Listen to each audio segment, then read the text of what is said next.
Naigaonkar sir, आपलंही गोव्याच्या भूमीमध्ये स्वागत आहे. माझ्या गोव्याच्या भूमीत येथे चांदणे माहेरा म्हणणाऱ्या बोरकरांच्या बोरी गावापासून आपण जवळ आहोत. पुरी फुटिलेल्या दुःखाचे शब्दांनी पुशिले डोळे असं ज्यांनी म्हटलं ते कविवर्य शंकर रामाणींचं तळावली गाव सुद्धा खूप जवळ आहे. अशा गोव्याच्या रसिक भूमीमध्ये फोंड्यामध्ये आपण आहोत. त्यामुळे इथल्या सगळ्या रसिकांच्या वतीनं मी आपले या ठिकाणी स्वागत करतो.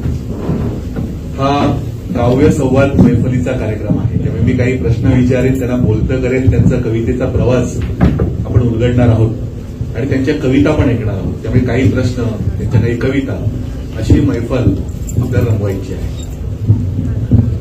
आमचे कवी मित्र महेश केळुसकर म्हणतात की नायगावकर सर म्हणजे विषा आणि हशा, भरघोस विषा हे खरं म्हणजे दहशतीचं प्रतीक असतं. साहित्य क्षेत्रामध्ये भालचंद्र नेवाडे असोत किंवा गुन्हेगारीमधले अरुण गवळी असोत, भरघोस विषा म्हटलं तर एक दहशत असते.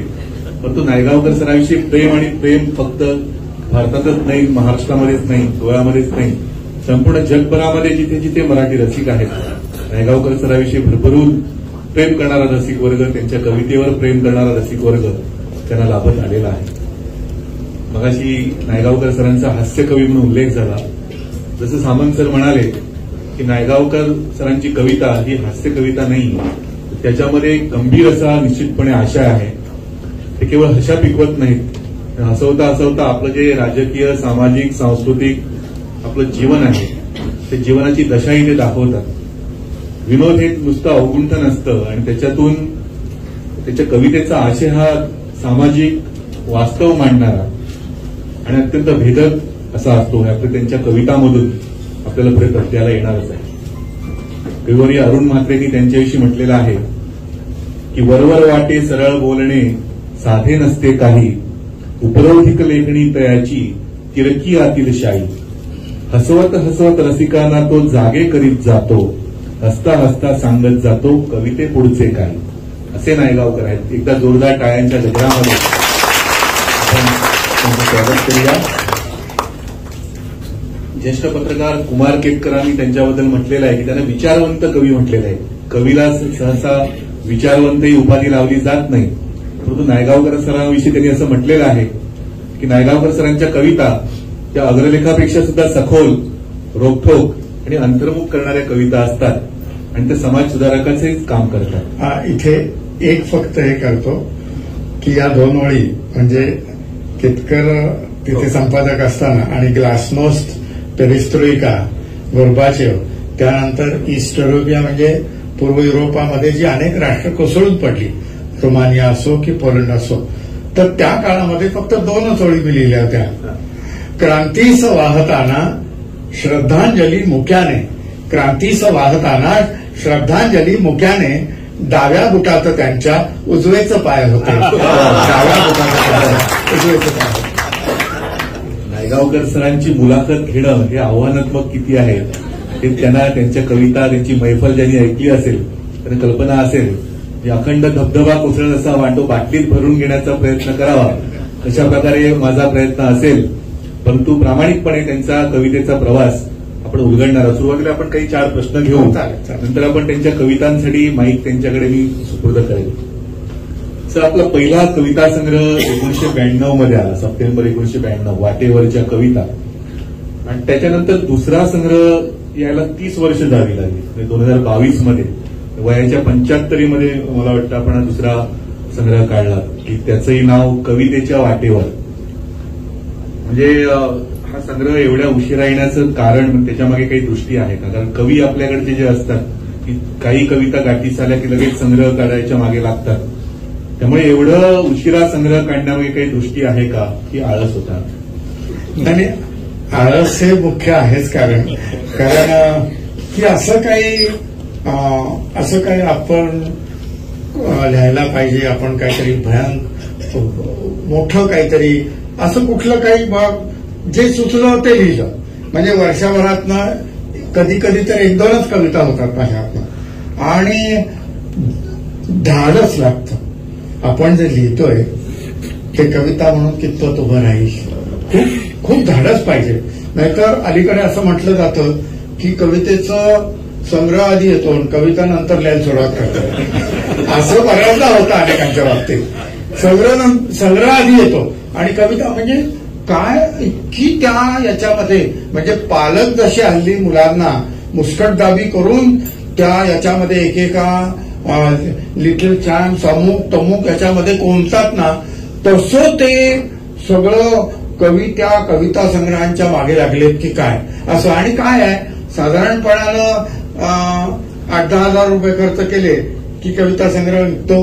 हॉलचं भाडं असतं, माईकचं लाऊडस्पीकरचं भाडं असतं आणि लोकांना जमलेल्या लोकांना एखादा वडापाव आणि एखादा चहा दिला की साधारण 20-1 हजारामध्ये आणि 2-3 हजारामध्ये काही समीक्षक लोक येतातच तुम्हाला त्यांच्या याच्यावर बोलायला. बरं, आता आजचा समारंभ अत्यंत असा असल्यामुळे या कवितेवरती काही टीकात्मक टिप्पणी करण्याचा क्षण नव्हे असं म्हणून सोडवणूक पण करून घेतात. तर अशा याच्यामध्ये 15-20 हजारामध्ये दुसऱ्या दिवशी जर त्या तालुका पुरवणीमध्ये सगळीकडे तुमचा फोटो येणार असेल तर कुणी हल्ली साधारण सगळ्यांना पाऊण लाखापर्यंत पगार आहेत. आता शिक्षकांचे पगार लाख रुपये पगार आहे. परवा मी त्या याला गेलो होतो, कुठल्या डोपेश्वरची गंगा आली म्हणून, तर तिथे ते पुजारी होते, ते प्राथमिक शाळेतले शिक्षक होते.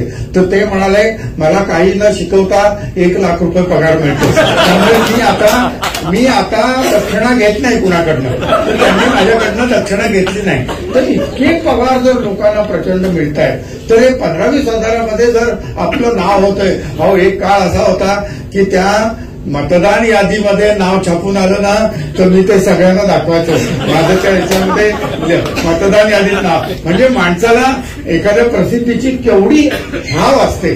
तर मला काय वाटतंय की हे जे स्पर्धात्मक युगात आपण आणि आपली पुढची पिढी यांना जे ढकलणं आहे ना, हे ढकलणं कुठेतरी पालकांनी त्याच्यावर आवर घालायला पाहिजे की अरे हे नाही आहे, हे नाही आहे, ही कविता नाही आहे, ही कविता नाही. माझं ठीक आहे, तुम्ही मान डोलावली, मी मान डोलावली, पण ही कविता नाही, हे नाही दिलं पाहिजे. वर्षभरातनं एक कविता कुणाला पाठवायची ना.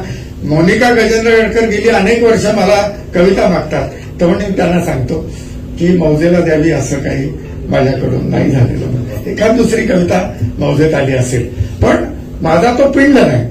तर आळस आहे त्याच्यामागे, पण मुख्य कारण हे खूप धाडस लागतं त्याला. लोक काय अर्ज लगेच भरतात. म्हणजे पंचायतीच्या निवडणुकीला आमदार पदाला, खासदार पदाला काय एवढं काय समाजसेवा करायची काय लाट आली नसती तुम्हाला करतो. बरोबर आहे काय समाज जमीन घाट घेऊन लोक निवडणुकीला उभे राहतात. म्हणजे एवढं काय स्वार्थत्याग वगैरे सगळं. आमच्या एका मित्रानं शेती विकली होती 6 एकर आणि त्यानं याचा उमेदवारीचा अर्ज भरला होता. म्हणजे समाजसेवेत काय आहे. मला काय टाटा बिर्ला का उभे राहिले नाहीत मला अजून आश्चर्य आहे. सॉरी, आपल्याकडे कवी खूप आहेत पण कविता नाही अशी स्थिती आहे. नाही असंही नाही म्हणता येणार बरं का. आता रामदासांनीच तेव्हा म्हटलंय कविता गवताईशी उदंड झाली.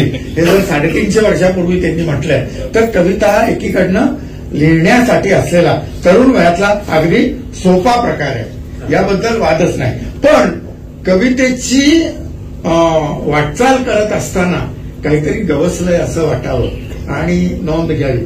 तर अरे आता तुम्हाला सांगतो 30-40 वर्षापूर्वी आणि आणखी एक आत्ताची गोष्ट सांगतो.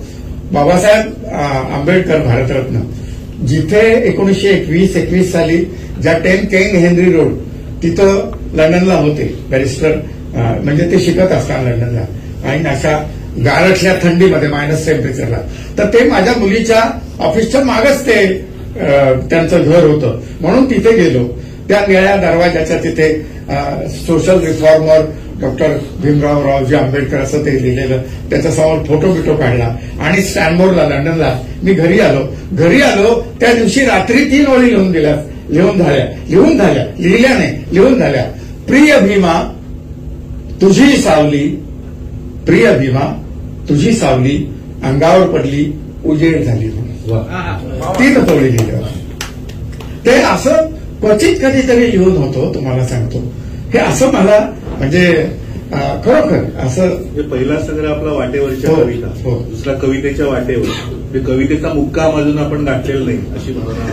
आता प्रत्यक्ष माऊलींनी जिथं जे मार्गीचा कापडी महेशू अजूनही असं म्हटलेलं आहे की ते भगवान शंकर अजून त्या मार्गावरती वाटचाल करतायत, जे मार्गीचा कापडी महेश अजून तिथं आमच्यासारखे कोण होतो मला सांगतो, आमच्यासारख्यांची काय कथा, खरंच सांगतो. म्हणजे आपण त्याच्यावरचा एखादा बारीकसा बिंदू आहोत असं. पण आपले संग्रह जरी दोन असले तर आपण कविता अगदी गावोगावी पोहोचवलेली आहे. म्हणजे फक्त महाराष्ट्र किंवा गोव्यामध्येच नाही, संपूर्ण जगामध्ये ठिकठिकाणी जिथे जिथे महाराष्ट्र मंडळ, बृहन महाराष्ट्र मंडळ आहेत तिथपर्यंत सरांचे कवितेच्या गावासारखा कार्यक्रम असेल, निष्किली आणि कविता असेल, या सगळ्या ह्याच्यामधून कविता सगळ्यांपर्यंत पोहोचवली. ग्लोबलायझेशन जे आपण म्हणतो त्याचा प्रत्यय आपल्याला नायगावकर सरांमुळे आला की सगळीकडे संपूर्ण जगामध्ये त्यांची कविता, मराठी कविता त्यांनी पोहोचवलेली आहे. तर हे सगळं दिनकर गांगलांच्या लेखामध्ये त्यांचं एक वाक्य आहे की अशोक नायगावकर हा नव्या जुन्याचा, पूर्व पश्चिमेचा, परंपरा आणि आधुनिकतेचा अपूर्व संगम आहे. सरांनी असं म्हटलंय की कवितेच्या एका चोपडीनं आपल्याला जग फिरवलं. त्यांच्या एका कवितेमध्ये त्यांनी म्हटलंय तर हा कृष्णा घाटापासून नायगारापर्यंतचा हा जो प्रवास आहे, तर जगभरात ही मराठी कविता घेऊन जाण्याचा आपला अनुभव कसा होता? आता तुम्ही वाईचा उल्लेख केला म्हणजे कृष्णेचा, तर एक काळ काय आहे आता इथे सगळ्या तरुण महिला आहेत, पण 50-60 वर्षापूर्वी आपल्या घराघरात बहिणाबाई होती आणि ती जात्यावर याच्यावर डोहाळ जेवण असायचं, बारसा असायचं, तेव्हा त्यांना एक एक रचना सुचायच्या आणि त्या रचनामधनं कुठेतरी कवितेची ओळ बहिणाबाईसारखी येत गेली घराघरात. आज काय झालंय, आज पुढच्या पिढीला मराठी येत नाही. याचं कारण काय आहे तर तुम्ही आईबाप त्यांना जबाबदार आहेत. तुम्हाला सांगतो, आईबाबांच्या ओठावर जर मराठी गाणी नाही, मराठीचं हे नाही, म्हणजे बघा तुम्ही की हिंदी, मी गेली 15 दिवस टीव्ही बघतोय तर सगळ्या हिंदी मालिका नवीन येत आहेत आणि मराठीतल्या जुन्या मालिका या त्याच पुन्हा दाखवल्या जात आहेत. त्याचा अर्थ मराठीचं मार्केट कुठेतरी अर्थव्यवस्था बिघडलेली आहे. याचा शोध घ्यावा. आमचे राणे साहेब इथं बसलेले आहेत, त्यांची पत्रकारिता आयुष्यभर त्यांनी केलेली. तर हे असं मला म्हणजे आडात असेल तर पोहऱ्यात येणार, हे कुठेतरी आपल्याकडचं आपणच लोकांनी, मी जिथं जायचो ना 25-30 वर्षापूर्वी, तिथं ते विंदा करंदीकरांचं अजबखाना पुस्तक 3 रुपयाला होतं पॉप्युलरचं, तेव्हा मी त्या घरात तिथे ते बक्षीस देतो आणि ते तिथे ठेवलं टेबलावर. तर ती मुलं उंटावरचा एक शहाणा, सोन्याच्या घालून वाहना, भीक मागतो दारोदारी, म्हणतो सगळे कंजूष भारी, किंवा असं जी पाडगावकरांच्या यांच्या वात्रटिका, त्यांच्या बालकविता आणि असंख्यांच्या अशी पुस्तकं आपण त्या टेबलावर किंवा दिवाणखान्यात पहिल्या रूममध्ये, पहिल्या खोलीत अशी कुठे ठेवतो का? म्हणजे हॉटेलला गेलं तर 1000 रुपये मिनिमम, म्हणजे 90 वजा करून 90 वजा करून 1000-1200 रुपये बिल होतं. ते किती तर ते 100-150 रुपयाचं पुस्तक नाही आपण घेतो. तुम्हाला सांगतो, ही मला खरं लाज वाटते. आणि इथल्यापेक्षा, मुंबई महाराष्ट्रापेक्षाही परदेशामध्ये मराठीसाठी याच्यासाठी जी एक तळमळ असते ती त्या मुलांमध्ये, ती त्या आई वडिलांमध्ये दिसते. तुम्हाला एक किस्सा सांगतो की मी गेली 20 वर्ष, माझ्या दोन्ही मुली लंडनला असतात आणि आम्ही आमच्या घरामध्ये नातवंडांची मराठीतच बोलतो. इंग्लिशमधनं त्यांनी काय विचारलं तर उत्तर द्यायचं नाही, असा दंड काय करा. माझी धाकटी मुलगी आहे ती अत्यंत कठोर आहे. तर मोठी मुलगी जिजा, तिचं आता 16-17 वय आहे. 5-7 वर्षापूर्वी एकदा काय झालं की काहीतरी मी नसलं, मला कुठे काहीतरी माझ्या मनासारखं झालं नाही की काय, म्हणून मी आपला असा बसलो होतो. तर माझी जिजा तिच्या मोठ्या मुलीला काय म्हणाली, आई आबाचा पापड मोडलाय का आज, म्हणून वगैरे. आबाचा पापड मोडलाय का, हे मराठी अशा पद्धतीनं ती मुलगी, महाराष्ट्राचा मराठीचा असा इथं कुठेही जन्म न झालेली मुलगी जेव्हा ऐकून म्हणते, म्हणजे ही भाषा ही श्रवणानं तयार होते हो. आणि ते श्रवणच आपण घरात ठेवलेलं नाही ना, आपण म्हणतच नाही. आज 10 कार्यांचं यांनी पुस्तक दिलं की त्यांची जी कविता आहे, वाटते सानुली मंद झुळक व्हावे, येईल ओढ मन तिकडे स्वैर झुकावे, कधी बाजारी तर कधी नदीच्या काठी.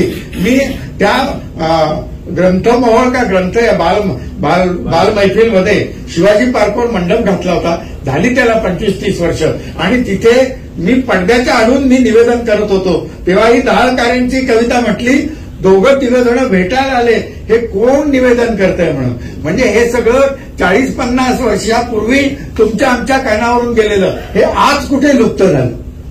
इतर भाषांना आपण सगळ्यांना अमुक तमुक हे करतो, आपली भाषा आपण विसरत चाललेलो आहोत. आपल्या समोर मला शंकर वैद्य सर म्हणायचे, अशोक बघता बघता अनेक भाषा या जगातनं नाहीशा झालेल्या आहेत.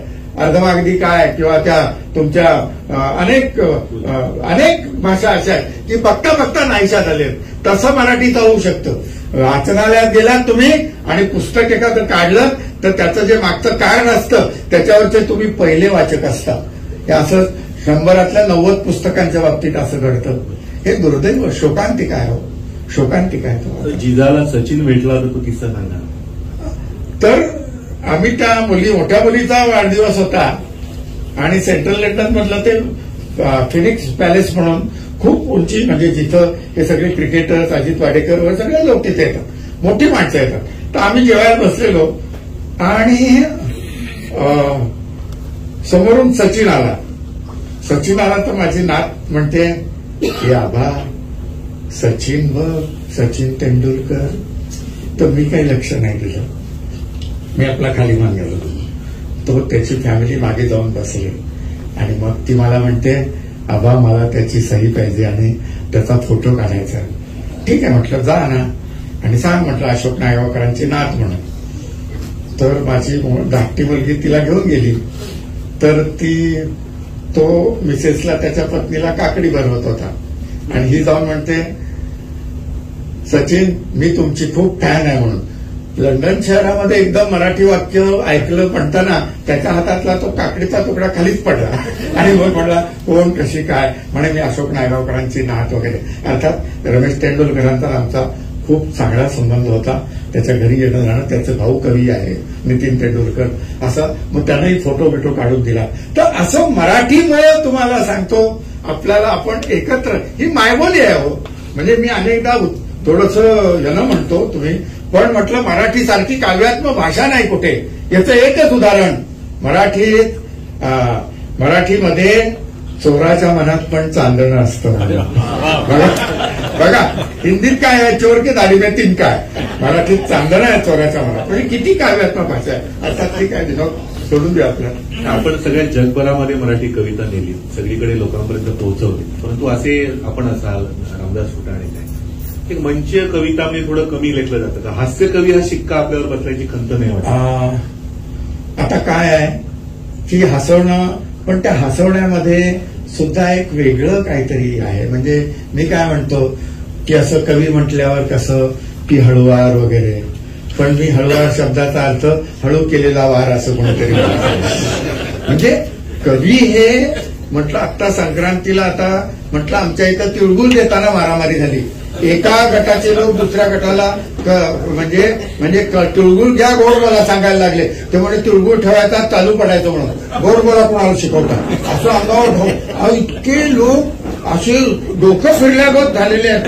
कवी म्हणजे कसं चंद्र चांदण्या, हिरव्या पानात काही चावळ चालते, किंवा आज तिने कुठल्या सजनाला दूर नभातून बोलवले, किंवा या जन्मावर या जगण्यावर शतदा प्रेम करा, असं छान सुचवावे. पण माझ्या अवतीभोवती अशी माणसंच नाहीत हो. तुम्हाला सांगतो कवी म्हणजे काय, प्रेयसी वगैरे प्रेम. आमचे कवी इतके नाजूक असतात कवी की चांदण्यात टोपी घालून बसतात. चंद्रकिरणांचा ताप सहन होत नाही. आमच्या कवी तर इतका नाजूक की ते सकाळी ब्रेडचे टोस्टरमध्ये आपण दोन स्लाइस टाकतो ना, ते 2 तुकडे पावाचे, आणि मग नंतर 1-1.5 मिनिटांनी खडक पण असा वर आला की तो काळा झालेला जो ब्रेडचा तुकड्याचा भाग आहे ना, त्याला आमचा मित्र पहिल्यांदा ते बर्नॉर लावायचा. तुम्हाला त्याला इतका त्रास व्हायचा, ते इतकं नाजूक कविता. आणि मला कधी असं याला तुमच्या चांदण्यातलं संमेलन कोजागिरीला कधी बोलवत नाहीत. मला बोलवलं तर कडेला बसवतात. तर एकदा कोजागिरीला तुम्हाला सांगतो मध्यंतरात दूध आलं. म्हणजे अजून तरी कोजागिरीमध्ये मध्यंतरात दूधच येतं. पुढे काही सांगता येत नाही. तर ते दूध पिता पिता मी म्हटलं की काय तांदळं पडले, काय तांदळं पडले, तर ते सेक्रेटरी आले आणि बॅटरी ऑन केली. म्हणजे कुठं पडलं. असं तर वेडा बाजारात मी राहतो, खरंच सांगतो तुम्हाला. म्हणजे मला खरोखर आपण कुठल्या याच्यात राहतो, काय काही कशाचं काही कळेल असं झालेलं, असे सगळे दिवस आलेले आहेत. म्हणजे एका मुलीला मी विचारलं, म्हटलं काय ग एकत्र कुटुंब पद्धती म्हणजे काय, तर ती उठून उभी राहिली, म्हणाली आई आणि बाबा एकत्र राहतात, त्याला एकत्र कुटुंब पद्धती म्हणतात. मुलांनाच आश्चर्य वाटतं, आपल्या आई बाबा कसं काय एवढे वर्ष एकत्र राहिले. अहो मुलं वडिलांना विचारतात, बाबा तुमचं काय अफेअर नव्हतं का, म्हणजे काय मोकळेपणा आलाय तुम्हाला सांगतो. म्हणजे मी काही वेळेला असं बोलतो, माझी मोठी मुलगी मला म्हणाली, बाबा तुम्ही असं बोलता, तुम्हाला वृद्धाश्रमात पण हाकलून देतील मुली. काय मुलीच्या सदिच्छा आहेत बघा. म्हणजे वृद्धाश्रमात ठेवणार हे नक्कीच, पण तिथं तरी सुखानं राहा, तिथंही बाहेर काढते. धाकटी मुलगी त्याच्या उडची, ती म्हणते अशोक नायगावकर आमचे फादर आणि या भोगाची असावे सादर. आता सगळा भाग आहे. काय तुम्हाला म्हणजे मला माणसंही अशी भेटतात. तर एकदा मी माझी लग्नाची पत्रिका तात्यानं द्यायला गेलो, तात्या म्हणलं ही काय पत्रिका, तर म्हणे कसली रे पत्रिका, म्हणून माझं लग्न ठरलं. तो म्हणत तुझं कसं काय लग्न ठरलं, हे काय स्वागत करायची पद्धत आहे. तेवढ्यात एक माणूस त्यांना पेढा द्यायला आला, पेढा दिला, हा घ्या पेढा. मग कसला रे पेढा, तो म्हणे मला नातू झाला म्हणून. त्यांनी असा चेहरा केला, हल्ली कुणाला काय होईल. अशी जेव्हा माणसं माझ्या अवतीभोवती असतात, तेव्हा इंदिरा संतांसारखं दिवे लागले रे दिवे लागले रामायणासारखं असं नाही सुचवतो तुम्हाला सांगतो. असा सगळा हा भाग आहे. म्हणजे मला मी त्या याच्या चिपळूणच्या संमेलनामध्ये असं माझी रामदास फुटाण यांची मुलाखत झाली आणि आम्ही खाली होतो. दुसऱ्या दिवशी, पहिल्या दिवशी अध्यक्ष भाषण, दुसऱ्या दिवशी प्रमुख कोणाची तरी मुलाखत. खाली उतरलो तर ती कॉलेजची मुलं आली, म्हणे ऑटोग्राफ द्या. आता मराठी संमेलनात निदान स्वाक्षरी शब्द वापरावा, पण ठीक आहे आपलं काहीतरी ऑटोग्राफ मागतात म्हणून मी आपली तिरची अशी लफेदार सही केली अशोक नायगावकर म्हणून. त्यामुळे आम्हाला काहीतरी मेसेज द्या, मेसेज द्या. आता ऐन वेळेला काय मेसेज देणार, म्हणून मी आपलं लिहिलं पुढे जा म्हणून वगैरे. त्यामुळे आम्ही काय रिक्षा आहे का म्हणे, पुढे जा. आमच्या जनरेशनला साधेसा काहीतरी संदेश द्या. मग मी तिथं थोडा वेळ विचार करून लिहिलं, ढेकणासारखं चिरडून मरण्यापेक्षा डासांसारखं गुणगुणत गुणगुणत मरा. त्यामुळे हे परफेक्ट आहे. अशा जगात राहणार. अशोक नायगावकर सदाबहार नायगावकर का, याचं उत्तर मला वाटतं या 5 मिनिटांमध्ये आपल्याला मिळालं असेल. त्यामुळे धबधब्याचा प्रवास सुरू झालेला आहे. तर आपण त्यांच्या काही कविता इथे ऐकूया. नंतर त्यांचा पुढचा प्रवास कवितेचा, जो वाईपासून मनमाड, मुंबई, हा सगळा प्रवास आपण त्यांचे प्रश्न त्या संदर्भात मी नंतर विचारेन. तर आपण एखाद्या काही कविता आपण जर सादर केल्या अशी आपण मैफल, काही प्रश्न काही कविता असं करत आपण पुढे जाऊ आणि संपूर्ण नायगावकर सरांचा प्रवास आपण उलगडू. पण टिळक कवितेनं सुरुवात करू. चालेल, शाकाहार पण चालेल. हो, ती सर्वात समारोपाला घेऊ शकाल बरं का. टिळक माहित आहेत ना सगळ्यांना. म्हणजे असं नाही हल्ली काय माहित असेल काय नाही. खरंच सांगतो, अहो माझ्या घरातली गोष्ट आहे. आमच्याकडे पूजा होती, मी तामण आणायला सांगितलं. तामण आमची मुलगी घमेल घेऊन आली. म्हणजे दादरला एका शाळेमध्ये तो इंग्रजी मराठी पोएमचा तास होता आणि त्यात पारंब्या शब्दानं. आता इथं कसं इकडे तिकडे सगळं हे सगळं हिरवळ आहे, सगळी दिसतंय वगैरे. तिथं इकडे एक बिल्डिंग तिकडे एक बिल्डिंग. तर त्या मुलीला कळलं नाही. ती मुलगी उठून उभी राहिली, म्हणाली मॅडम व्हॉट इज दिस पारंब्या. पण हल्लीच्या मॅडम खूप हुशार असतात. त्यांनी लगेच सांगितलं ते नूडल्स असतात ना, ते शिजवल्यावर दिसेल तशा पारंब्या असतात म्हणून. तर हा असा सगळा. म्हणून टिळक माहित आहेत का विचारलं तुम्हाला सांगतो. तर चौपाटीवर लोकमान्य टिळकांचा पुतळा आहे आणि त्याच्याशी झालेला हा संवाद. आता चौपाटीवर गेलो ना मुंबईला, की ते सगळे लोक इधर आओ अशी हाक मारतात. आता मुंबईमध्ये मराठी माणसाला असं कोणी हाक मारली त्याला असं वाटतं आपले यांचे काय पैसे द्यायचे बाकी आहेत की काय. महाराष्ट्राची राजधानी असल्यामुळं फार भिवून राहावं लागतं तुम्हाला सांगतो. असं सगळं आहे. तर टिळक तुम्ही चौपाटीवर इथे कशासाठी उभे आहात. अहो पाणीपुरी भेळपुरी खाणं हा आमचा जन्मसिद्ध हक्क आहे आणि आम्ही तो रोज मिळवणारच टिळक. आम्ही सर्व आता संतोषाचे जनक आहोत. ते असंतोषाचे जनक होते, आम्ही संतोषाचे जनक आहोत. आता आम्हाला आता उगाच तुमचे ते असंतोषाचे अग्रलेख आता आम्हाला नकोत. आता वृत्तपत्रात पानोपानी साबण लावणारी फेसाळ बाई आम्हाला हवी. बघा तुम्हाला सांगतो, साबण काय, फेस काय, काय नुसतं देश म्हणजे फेस झाल्यासारखं वाटतं बघा. खरंच टीव्ही मध्ये बघा, खरंच आमच्या एका मित्रानं परवा मोठा टीव्ही घेतला आणि मला आधीचा बिघडला नाही म्हणे, याच्यात मोठा फेस बघायला मिळतो आणि काय आंघोळ्या पडल्या काय नुसते. आणि बघा तुम्हाला सांगतो की आता इथं महिलावर काय वाईट वाटेल त्यांना, पण सत्य सांगणं हे कधीच कर्तव्य आहे. बघा सगळे वासाचे, मोहक रंगाचे, सगळे उत्तमोत्तम साबण जे आहेत सगळे महिलांसाठी दाखवतात. बघा पुरुषांसाठी ते लाल रंगाचे जंतुनाशक साबण. बघा तुम्ही काय खोटं बोलतोय का? मी काय त्यांच्या विरोधात नाही. त्यांना 10 वासाचा सुगंधी वडेला एक चांगला वासाचा साबण आम्हाला द्यायला केला. अहो ते म्हणजे लाल रंगाचे जंतुनाशक साबण आमच्यासाठी. म्हणजे असं मला तुम्हाला सांगतो की फिनेल टाकून आंघोळ करावं का खरं. म्हणजे आत्ता दिपावळीमध्ये उठणं बिटणं लावून सुगंधी तेलानं मालिश केलं. मुलीला अभ्यंगस्नानाला साबण मागितला, कुठला साबण द्यावा, डेटॉल साबण दिला. म्हणजे आधी साबणाचा शोध लागला आणि मग आंघोळीचा शोध लागला की काय. तर वृत्तपत्रात पानोपानी साबण लावणारी फेसाळ बाई आम्हाला हवी आहे टिळक. उगाच तुम्ही दलाल स्ट्रीटच्या शेअर बाजारच्या शाळेत शेअर्सच्या शेंगा कुणी खाल्ल्या त्यांची नावं सांगू नका. ती शेअर्सची फोलपट आहेत, ती वाऱ्यावर उधळून लावा तरच तुमची धडगत आहे. आणि आता हे शहर ग्रॅनाईटनं गुळगुळीत बनलंय, सगळं गुळगुळीत झालंय. बघा तुम्हाला सांगतो, मित्राचा फोन आला, नायगावकर नवीन इंटिरियर केलंय 5 लाख खर्च करून. अरे म्हटलं गेल्या वर्षी 2 लाख टाकले होते. नाही म्हणे आता जावई तिकडे न्यूयॉर्कला असतात, सगळं बदललं म्हणे, तुमचं चायनीज बेड आणल्या, इटालियन मार्बल वगैरे, कमोड पण बसून घेतला. म्हणजे माणूस परदेशी गेला कसं हाईट वाढत जाते बघा तुम्हाला. आता खरंच तुम्हाला. आणि मी घरी गेलो, असं कोल्हापुरी पायतान सटकलं, उलटा कोटा अटकलं, सगळं गुळगुळीत हो. वर उलटा पडलो तर निदान कोचावर पडल्यामुळं मेंदूला काही झालं नाही, पण असं वर बघितलं तर कुठे बा असं बुककेस आहे, गीता रहस्य आहे किंवा ज्ञानेश्वरी आहे किंवा असं दासबोध आहे, तुकोबांची गाथा आहे किंवा कुसुमाग्रजांचा एखादा विशाखा संग्रह. असं काय नाही, हे कुरुमनालीहून आणलं, हे बँकॉकहून आणलं, अशी शोपीस असतात, टॉयलेट उघडून दाखवतात लोकांकडे गेलं तर. तुम्हाला सांगतो, खरंच सांगतो, म्हणजे असं ते भिंतीतलं स्टीलचं बटन प्रेस करून पाणी कसं वाहतंय त्या कमोड मधलं पाणी दाखवलं मला वाहतंय कसं. आणि मी वाईला कृष्णा नदीच्या काठी जन्माला आलो, नदी दुथडी भरून जाताना वाईली. आता त्या कमोड मधलं 7 लिटर पाण्यावर निर्जरास कविता लिहायचे दिवस आले. सगळा वेडा झाला. म्हणजे किचनमध्ये नेलं म्हणे, मिरर पॉलिश केले त्या वरच्या प्लॅटफॉर्मला आणि दोघांनी डोकं दाबलं म्हणे चेहरा दिसतो म्हणून.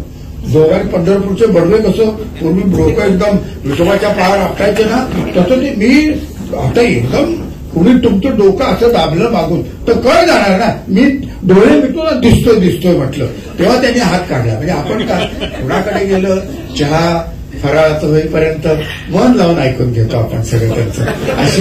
अशी एक सभ्यता आहे तुम्हाला सांगतो. मग निघताना मी आपल्याकडे आशीर्वाद देतात तसं त्यांना सगळ्यांना, म्हणजे तसं तुमची सगळ्यांची आयुष्य ग्रॅनाईट सारखी गुळगुळीत होऊ द्या.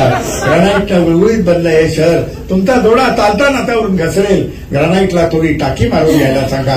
इथे तुमचे वीर उजणे कठीण आहे. तुम्ही कोण होतात हे खरेच आम्हाला माहीत नाही. तुम्ही मंडालेला काय काळा खट्टा प्यायला गेला होता का? मंडाले म्हणजे एखादा पिकनिक स्पॉट होता टिळक. तुमचे धोतर खूप आवड वाटते इथे चौपाटीवर एखाद्या गाव खात्यातल्या गड्यासारखे, माथाडी कामगारासारखे तुम्ही रत्नागिरीत चिखलगावला परत जा. तुमचं स्वातंत्र्य सैनिकाचं पेन्शन आणलं असेल दिल्लीत, आम्ही ते पाठवून देऊ पुढच्या पिढ्यांना. आणि काय त्या केसरीवाड्यातल्या मातीच्या जाडजूड भिंती किती ओंगळ वाटते ते तुम्ही एक करा टिळक. वाडा पाडून तो बिल्डरला विका. हे मी 92 साली लिहिलं, 93 साली पेशवीवाड्याचा पुढचा भाग पाडला. म्हणजे साधारण 1 वर्ष आधी मला सगळं समजतं. वाडा पाडून तो बिल्डरला विका, म्हणजे छान मल्टी स्टोरी कमर्शियल कॉम्प्लेक्स उभा राहील, सुखाने 4 घास खाल, उगाच आंदोलनाच्या लष्करच्या भाकरी घालत बसू नका. आणि टिळक जाता जाता साने गुरुजी नाही एक निरोप द्या, म्हणावं श्यामला उगाच आईच्या डोळ्यातून पाणी काढणाऱ्या गोष्टी सांगत बसू नका. त्याला दुबई मस्कतला पाठवा. टिळक आज इथे डॉलरची गरज आहे, तुमचे डोके ठिकाणावर आहे काय? तुम्ही डॉलर मिळवा. लोक बघा कसे आनंदात बिअरच्या फेसासारखे फेसाळलेत, फसफसलेत. तुम्ही स्वदेशी बार टाका. टिळक मला तर असं वाटतं भारत देशाचं नाव बदलून भारत देश करावं. अहो परवा एका तालुक्याच्या गावी गेलो, महिला महाविद्यालयात कार्यक्रम. पहिल्यांदाच गेलो, म्हटलं कसं जायचं? त्यामुळे असे सरळ जा, आशा बारवरनं लेफ्ट मारा आणि वसंत बारवरनं स्ट्रेट जा. आता जाताना माणूस व्यवस्थित जातो. स्वदेशी बार टाका, मस्त जगा, भूखंड घ्या, फार्म हाऊस घ्या, स्विस बँकेत पैसे ठेवा, मुलांना ग्रीन कार्ड द्या, आनंद करा. आणि जमलंच तर सिंहगडच्या बंगलीच्या स्पॉटवर एखादं 5 स्टार हॉटेल काढा. टिळक तेच तुमच्या हिताचे आहे नव्हे, तोच आजचा आमचा स्वदेशी वाण आहे, तोच आमचा स्वदेशी वाण आहे. आपला जन्म वाईचा मगाशी उल्लेख झाला. वाई म्हटल्यावर आपल्याला तर्कतीर्थ आठवतात, केवलानंद सरस्वती आठवतात, प्राज्ञा पाठशाळा आठवतात, तिथलं गणपतीचं मंदिर असेल, कृष्णा असेल, कृष्णेचा घाट असेल. परंतु आपल्या ब्राह्मणी संस्कृतीचं विद्वानांचं गाव असं एक वाई. पण आता असं तुम्ही म्हणताय ना ब्राह्मणी संस्कृती, दुसऱ्या बाजूला सत्यशोधक समाजाची रविवार पेठेमध्ये हे जे राणा चव्हाण किंवा विठ्ठलरामजी शिंदे, तर त्याचा एक किस्सा सांगतो की मंदिर प्रवेशाच्या आधीची गोष्ट. हे राणा चव्हाणांकडून मी ऐकलेलं की विठ्ठलरामजींची सभा ढोल्या गणपती जो म्हणतात, आता तो महागणपती, त्याला आम्ही लहानपणी पूर्वी ढोल्या गणपती म्हणायचो. कोण यायचं नाही तिथे. काय हे आता देवळांचं पण भाग्य असतं काहीतरी, एकदम उजळून जातं ते. तर तिथे ती सभा घ्यायची होती. तर वाईतल्या ब्राह्मणांनी विरोध केला. माईसाहेब रस्त्यांकडे जेव्हा हे लोक गेले आणि राणा चव्हाण वगैरे, तर ते काय म्हणाले की जिथं गाढवं बसतात तिथं माणसांची सभा घेतली तर काय बिघडतं म्हणून. आणि त्यांनी ती परवानगी दिली. तेव्हा ती विठ्ठलरामजी शिंद्यांची सभा त्या गणपतीच्या देवळाच्या पुढचा जो हे आहे मोठा असा हे आहे हॉल आहे, त्याच्यामध्ये ती झाली. म्हणजे आपली ब्राह्मणी संस्कृतीच्या गावामध्ये. तर हे नाही एक सांगितलं की म्हटलं मी तेव्हा हे त्यांनी झोपाळ्यावर बसून मला सांगितलं. राणा माझ्या वडिलांचे ते स्नेही होते. तर ते म्हटलं तुम्हाला याचा त्रास झाला का हो काही? तर मला त्रास काय विशेष नाही, 1-2दा पत्र्यावर फक्त दगड आले होते म्हणून. म्हणजे हे पण मला सांगावंच वाटतं त्याच्याबरोबर. म्हणजे आपलं नातं आपल्या कवितेचं जे दीन दुबळ्यांशी, दलितांशी, गरिबांशी, त्या संदर्भात मी हा प्रश्न विचारला. तुम्ही आता हा विषय काढलाय ना.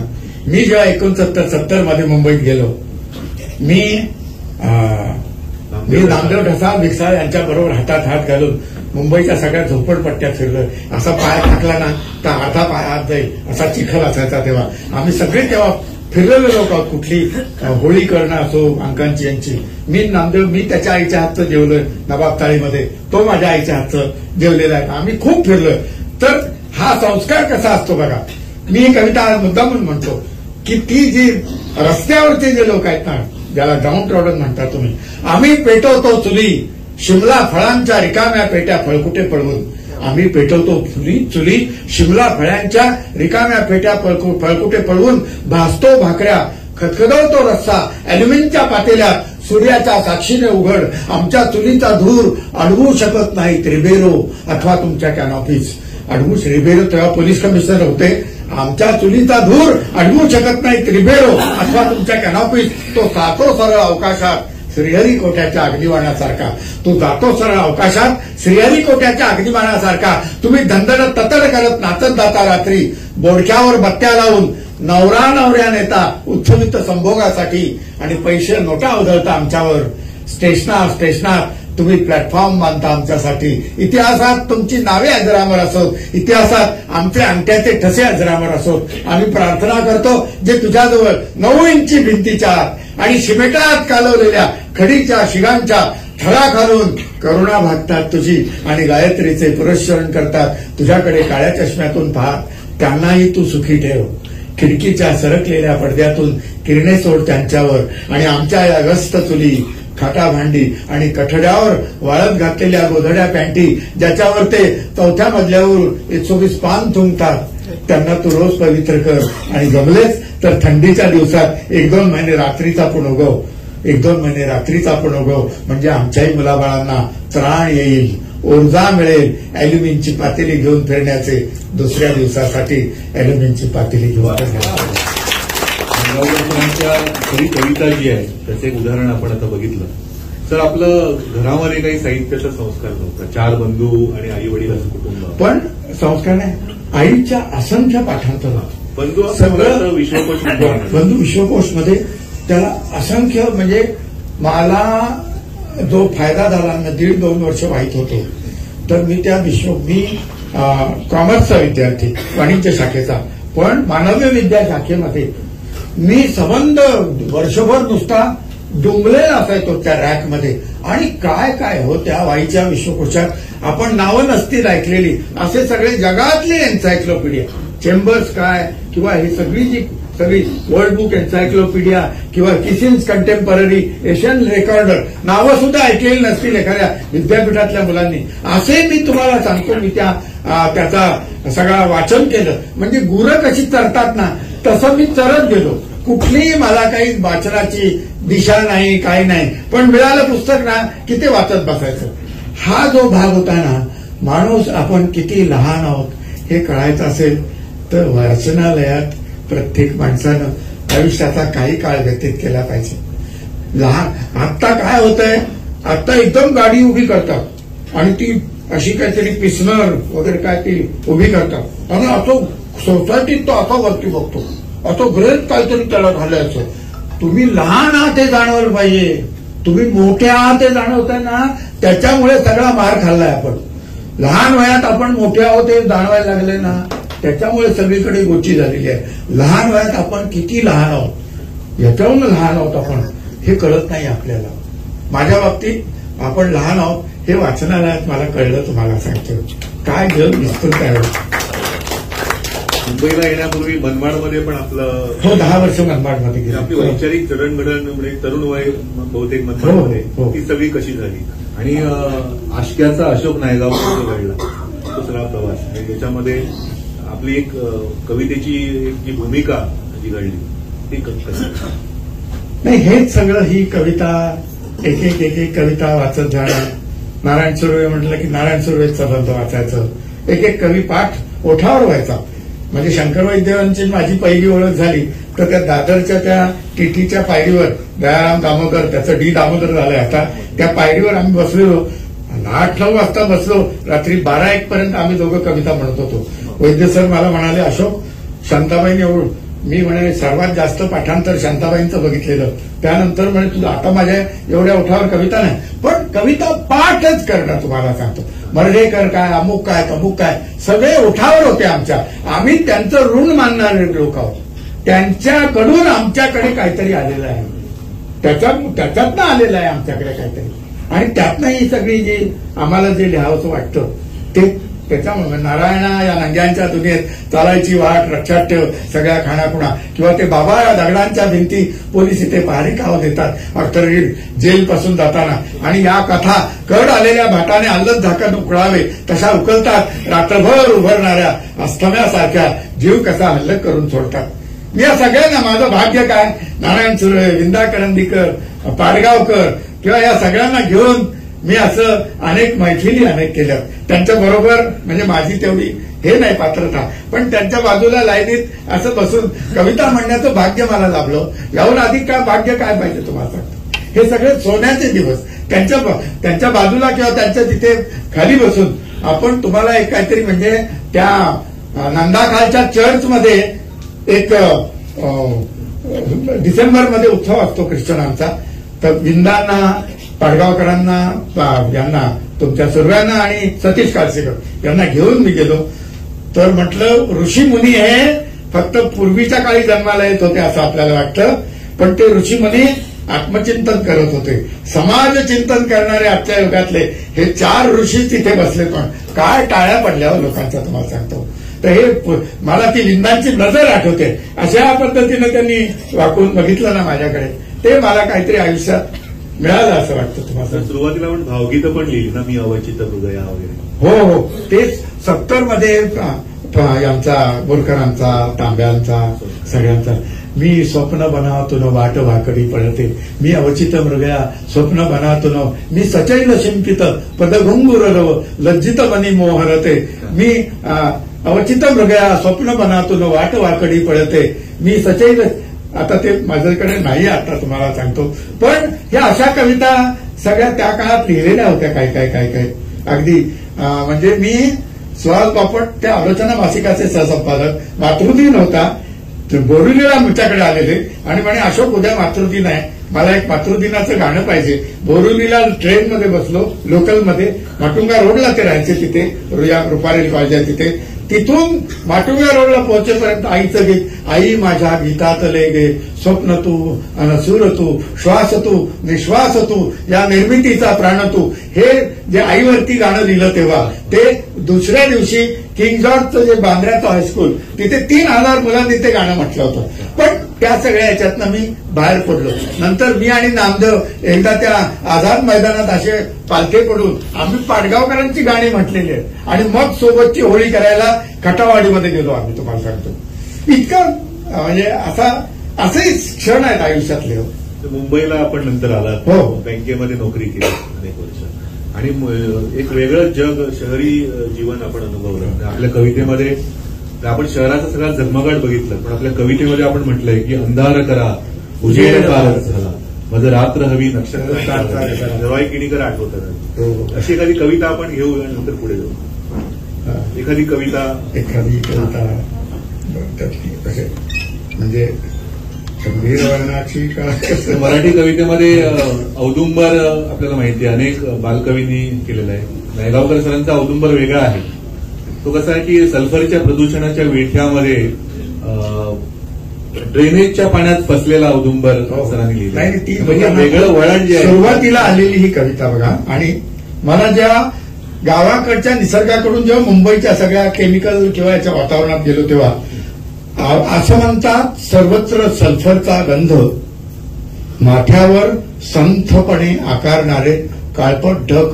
म्हणजे त्या गिरणीच्या किंवा याच्या चिमणीमधून तो जन्माला आकाराला येणारा जो ढग आहे, कृत्रिम आकारणारे काळपट ढग, दुतर्फा गच्च झोपड्यांच्या खोबणीत मख्ख डांबरी रस्ता, पेट्रोलचा खमंग वास चाकत, जिथे ड्रेनेजचे महाद्वार महासागराशी हितगुज करते, जिथे ड्रेनेजचे महाद्वार महासागराशी हितगुज करते, त्या तेजस्वी काळ्याभोर पाण्यात औदुंबराचा पाय फसला. तो पाय टाकून जळात बसला असला औदुंबर. आणि माझा जो शहरी औदुंबर आहे तो त्या याच्यात पाय टाकून फसलेला औदुंबर आहे तो. हे मी त्यावेळेला ही कवितेमध्ये मोकळी हवा बाधते.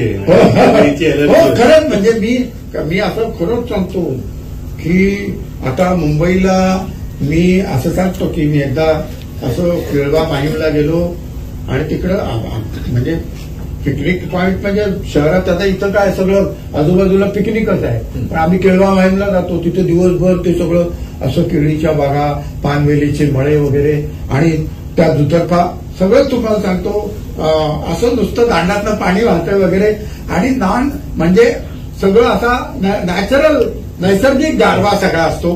तिथनं मी त्या केळवा याला विरारला ट्रेन पकडून मी चेंबूरला आलो. ताप भरल्यासारखं झालं. मग डॉक्टरांकडे गेलो. डॉक्टर म्हटलं मला टेम्परेचर वाटते.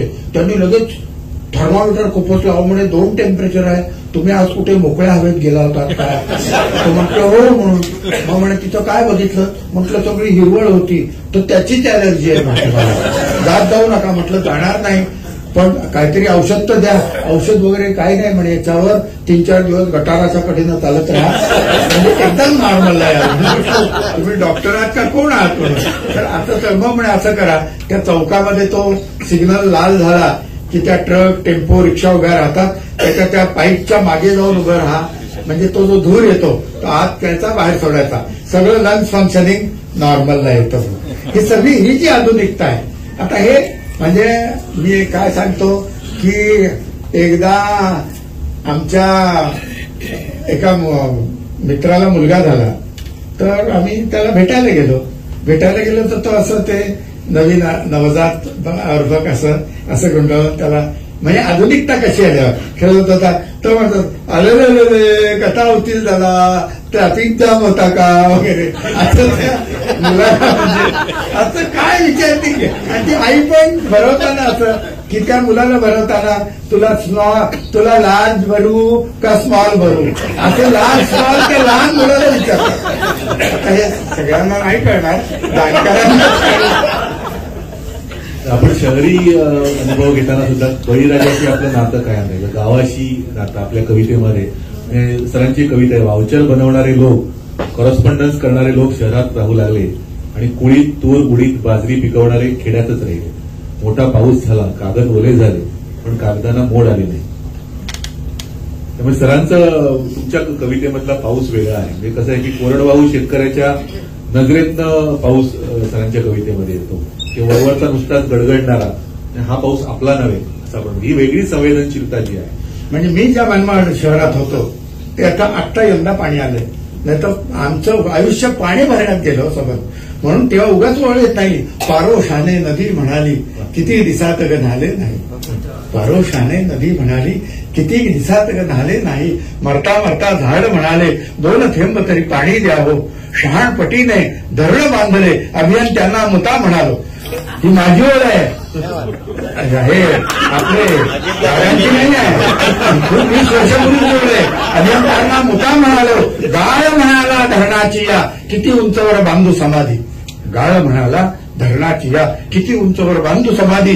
खडी फोडते बहिणाबाई ओवी लाभ रक्त चिकटले, रिटाचा हंडा वणवण फिरतो फक्त खालची माय बदलली, रिताचा हंडा वणवण फिरतो फक्त खालची माय बदलली. असा कसा ग श्रावणाचा हा वैशाखाचा चटका बसला, असा कसा ग श्रावणाचा हा वैशाखाचा चटका बसला. गाव म्हणाले पाणी पाणी आम्ही गळ्यातून गाणी म्हटली, त्या तुकयाची गाथा बुडता नदीत अवघी ओल पसरली, त्या तुकयाची गाथा बुडता नदीत अवघी ओल पसरली. या कवितेची वही बुडवण्या एक तरी हो डोह राहू द्या, या कवितेची वही बुडवण्या एक तरी हो डोह राहू द्या.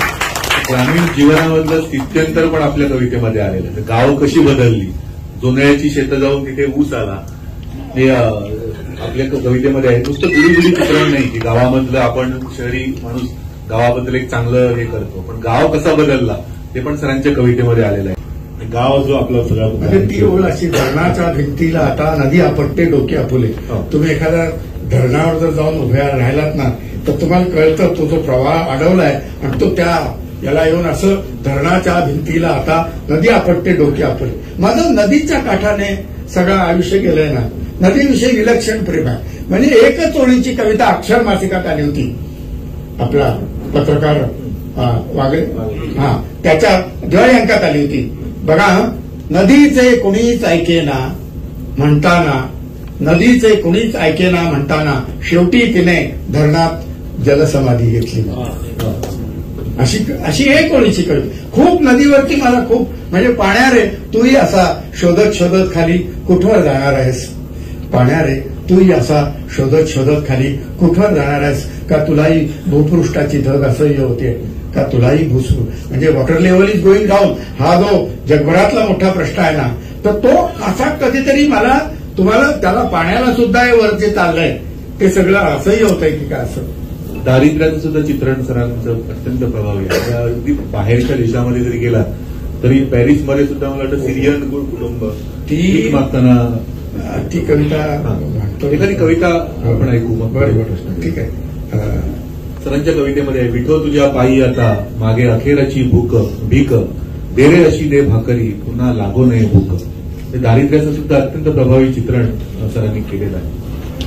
आणि आपल्या साहित्यामध्ये गरिबीचा अवडंबर माजवला जातो अनेकदा, तर त्याच्यावर पण त्यांनी प्रहार केलेला आहे की आमच्या आयुष्यात गरिबीचा खूप प्रयत्न केला, घडायचंच नाही असं पण त्यांनी लिहिलेलं आहे. ती सगळी कविता वेळ लागायच्या पूर्वीची एक कविता ती जरा वाचू का? काही कविता आपण ऐकू. ते म्हटली ती कविता म्हणजे मॅट टाईपच कविता आहे ती, पण ही सहसा कधी कुठे मी फारशी म्हणत नाही. आता ही सगळी जाणकार मंडळी इथे सगळी तुम्ही आहात. तुम्हाला त्याचा जे मर्म आहे, मला काय म्हणायचंय ते लोकांना कळतं तेव्हाच मी म्हणतो. मी जन्मलो तेव्हा जातक मांडलं, तर याला आयुष्यभर मृत्यूचे भय मग काळजी घ्या म्हणाले. तेव्हापासून मी उठणं लावतो. मग ऑफिसला मला सगळेजण खूप जपायचे. लोकांना कसं बालपणी खस्ता खाल्ल्या की आत्मचरित्र लिहायला मजा येते. लिहायला मजा येते. आमच्या बाबतीत असं काहीच नाही. लोकांना चड्डीच नसते, आम्हाला मात्र वाळलेली चड्डी नसायची. मग आमचं कोण छापणार? आमच्या आयुष्यात गरिबीचा खूप प्रयत्न केला, पण काही घडायचंच नाही. पण मी शाळेत हुशार. विचारायच्या आधीच उद्याची तारीख सांगायचो. एकदा मी दार उघडले तर अंधारात आला. तसं सगळे घाबरले. मग माझा दाताचा प्रॉब्लेम झाला तर त्यांनी डोळ्याच्या डॉक्टरकडे नेलं. तर ते म्हणाले न्यूरोलॉजिस्टला दाखवा. ते बिचारे चांगले होते. डॉक्टर खरे तर चांगलेच असतात, पण बिलामुळे गैरसमज होतात. ते म्हणाले गरम वाफ घ्या. मग मी वाफ कुठे मिळते म्हणून एपीएमसी मार्केटमध्ये गेलो. तिथे कडक चेकिंग होतं. त्यांनी वडिलांचे SSC सर्टिफिकेट आणलंय का विचारलं आणि बायकोची जन्मतारीख विचारली. माझं अजून पहिलं लग्न पण झालं नाही. आपण कशाला दुसऱ्या कुणाच्या बायकोची जन्मतारीख सांगायची? तर तो म्हणाला, अहो या वयात लोकांची दुसरी लग्न होतात. त्याला दया आली आणि आत सोडलं तर तिथं खूप गाळे होते. मग मला करायला सांगितलं आणि सगळं नॉर्मल आहे म्हटल्यावर मी धावतच सुटलो. तरी पण धावायचा टोर भरावाच लागतो. आपल्याला काहीच झालं नाही. या आनंदात मी हत्तीवरून ब्लड शुगर वाटली. आता सगळेच विचारतात तुम्ही लग्न का केलं नाही? तर म्हणालो बायको निघून जाण्याचं भय असतो. रात्री सगळे नवरे ताचपून बघतात बायको ऐका निघून गेली म्हणून. त्यामुळे मला झोप चांगली लागते. उलट मला दाद यायच्या गोळ्या लिहून दिल्या डॉक्टरांनी. परवा तर पहाटे 3:30 सरकार पडलं. त्यात 10 कोटी लोक दबले, पण राज्यपाल छपरावर बसले होते. ते मात्र वाचले. फायर ब्रिगेडवाले आले पण उशिराने. पण लोक वाट पाहून स्वतःच निघून गेले. हल्ली सगळे हुशार झाले. काय घडलं की लोकांना वाटतं आता पोलीस येतील. पोलिसांना वाटतं मीडिया येईपर्यंत थांबूया. मग लोक कंटाळून निघून जातात. पण कटिंग चहावाल्याचा धंदा होतो. हल्ली बेकारी आहे. त्यामुळे सगळे एकमेकांना काही काम आहे का विचारतात. मी त्या MBA वाल्यांना गवत काढायला का विचारलं. MBA झालेल्यांना गवत काढायला का विचारलं. तर अतिवृष्टीत सगळं गवतच होऊन गेलं. आमची शेती असती तर मी सगळ्यांनाच कामाला ठेवलं असतं. पण मी तर ऑफिसात काम करतो. मग एवढ्या खुर्च्या कुठून आणायच्या? आपलं काही दिवसासारखं नाही. रात्र पाणी घालत राहते, मग दिवस आपोआप उगवतो दुसऱ्या दिवशी. खत वगैरे काहीच घालावं लागत नाही. सेंद्रिय की काय म्हणतात तसं. खरं तर नोकरी लागली की वेळ कसा घालवायचा म्हणून मी सगळीकडे घड्याळं लावून ठेवलेत. एकदा टॉयलेटमध्ये किती वाजलेत, मग हॉलमध्ये किती वाजलेत, म्हणजे दिवसभर छान टाइमपास होतो. माझा रविवार सोमवारपासूनच सुरू होतो. तो आठवडाभर चालू राहतो. पुन्हा रविवारी पंतप्रधान भेटतातच. सकाळी छान गप्पा मारतात. हल्ली बोलणारं तरी कोण राहिलंय आणि ऐकणारं तरी कुठं कोण आहे? मी लग्न केलं नाही कारण मुलं झाली असती आणि त्यांनी ऐकलं नसतं. आपलं तर डोकंच फिरलं असतं. परवा मी कॉलेजच्या गॅदरिंगला गेलो होतो. सर्वांना सांगितलं बेकारी वाढत चालली आहे. पुढच्या एका पिढीनं लग्न केलं नाही तरच लोकसंख्येला आळा बसेल. खरं तर हे सगळं मला वेळ लागायच्या पूर्वी सुचलेलं, पण वेळ लागल्यानंतर लिहून काढलं. परवा GA कुलकर्णी भेटले. म्हटलं वेळ कसा घालवता? तर म्हणाले टीव्हीवर मालिका बघत बसतो. मग मात्र आपण शहाणे आहोत असं वाटायला लागलं. नायगावकरांच्या अशा कल्पनाशक्तीचे काही उदाहरणं आपण आता ऐकली त्याच्यामध्ये की मी दार उघडले तेव्हा अंधार आत आला असं एखादं वाक्य येतं, किंवा हत्तीवरून ब्लड शुगर वाटणार. हे सगळं एक नायगावकरांची एक वेगळी शैली आहे त्यांच्या कवितेची. तर हे त्यांची बोलण्याची सुद्धा वगैरे असेल, मी तुम्हाला सांगतो म्हणून हितगुज केल्यासारखं असेल. तर ही शैली सर आपली कशी विकसित झाली आणि विनोदाचा आश्रय घेऊन हा गंभीर आशय मांडणं हे जे आहे वैशिष्ट्य जे आहे आपल्या कवितेचं हे सगळं वाचनातनं अवलोकनातनं याच्यातनं असं काही त्याच्यासाठी खास कुठला प्रयत्न केला असा भाग नाही बरं का. पण ते रेझत गेलं एक असं मला. सरांच्या कवितेमध्ये ईडी पण आलेली आहे की ईडीचं बोलावणं आलंय आणि ईडीत पूजा घालणार आहेत आणि प्रसादाला बोलावलंय ते कळल्यावर चेहरेच पडले असं काहीतरी. काही आपण कविता थोडं गंभीर झालेलं आहे वातावरण एखादी कविता मग ती मी म्हणालो बाया बोला चालेल ती कविता आपण घेतो आणि नंतर आता थोडं गंमत. तुम्ही कवीला काय समजता म्हणजे तुम्ही लोक कवीला फालतू समजता पण कवी इतकं ग्रेट या जगात काही नाही तुम्हाला सांगतो. काय सुचेल त्याला तापल्या सूर्याच थकल्या मी दिला वाटेत लिमका.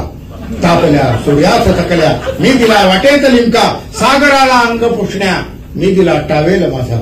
सागराला अंग पुसण्या मी दिला टावेल माझा. एक रक्कन भूषच्या मी मारला पाठीत गुद्दा. तो अमेरिकेचा प्रेसिडेंट होता तर ते सद्दाम हुसेन वगैरे इराकची काय त्यांनी खोडी काढली तुम्हाला सांगतो. पण मी चिडलो एक बुक्का घातला तुम्हाला. एक रपकन भूषच्या मी माराला पाठीत गुद्दा. अंधिराचा हात तेव्हा मी दिला सद्दामला. भारतातनं एकटा अशोक नायगावकर चेंबूरमधनं गावठाणमधनं त्या सद्दाम हुसेनच्या बाजूला होता तुम्हाला सांगतो. टार केली तातडीने मीच गोरबाचेवाला. ग्लासनॉस्ट पेरिस्ट्रोइका आमच्या समोर पोस्ट ऑफिस आहे कोणी उपयोग करत नाही. मराठीत पहिल्यांदा पोस्ट ऑफिस माझ्या कवितेत. तार केली तातडीने मीच गोरबाचेवाला. तूर्त मी आहे रिकामा एकदा भेटू न जा.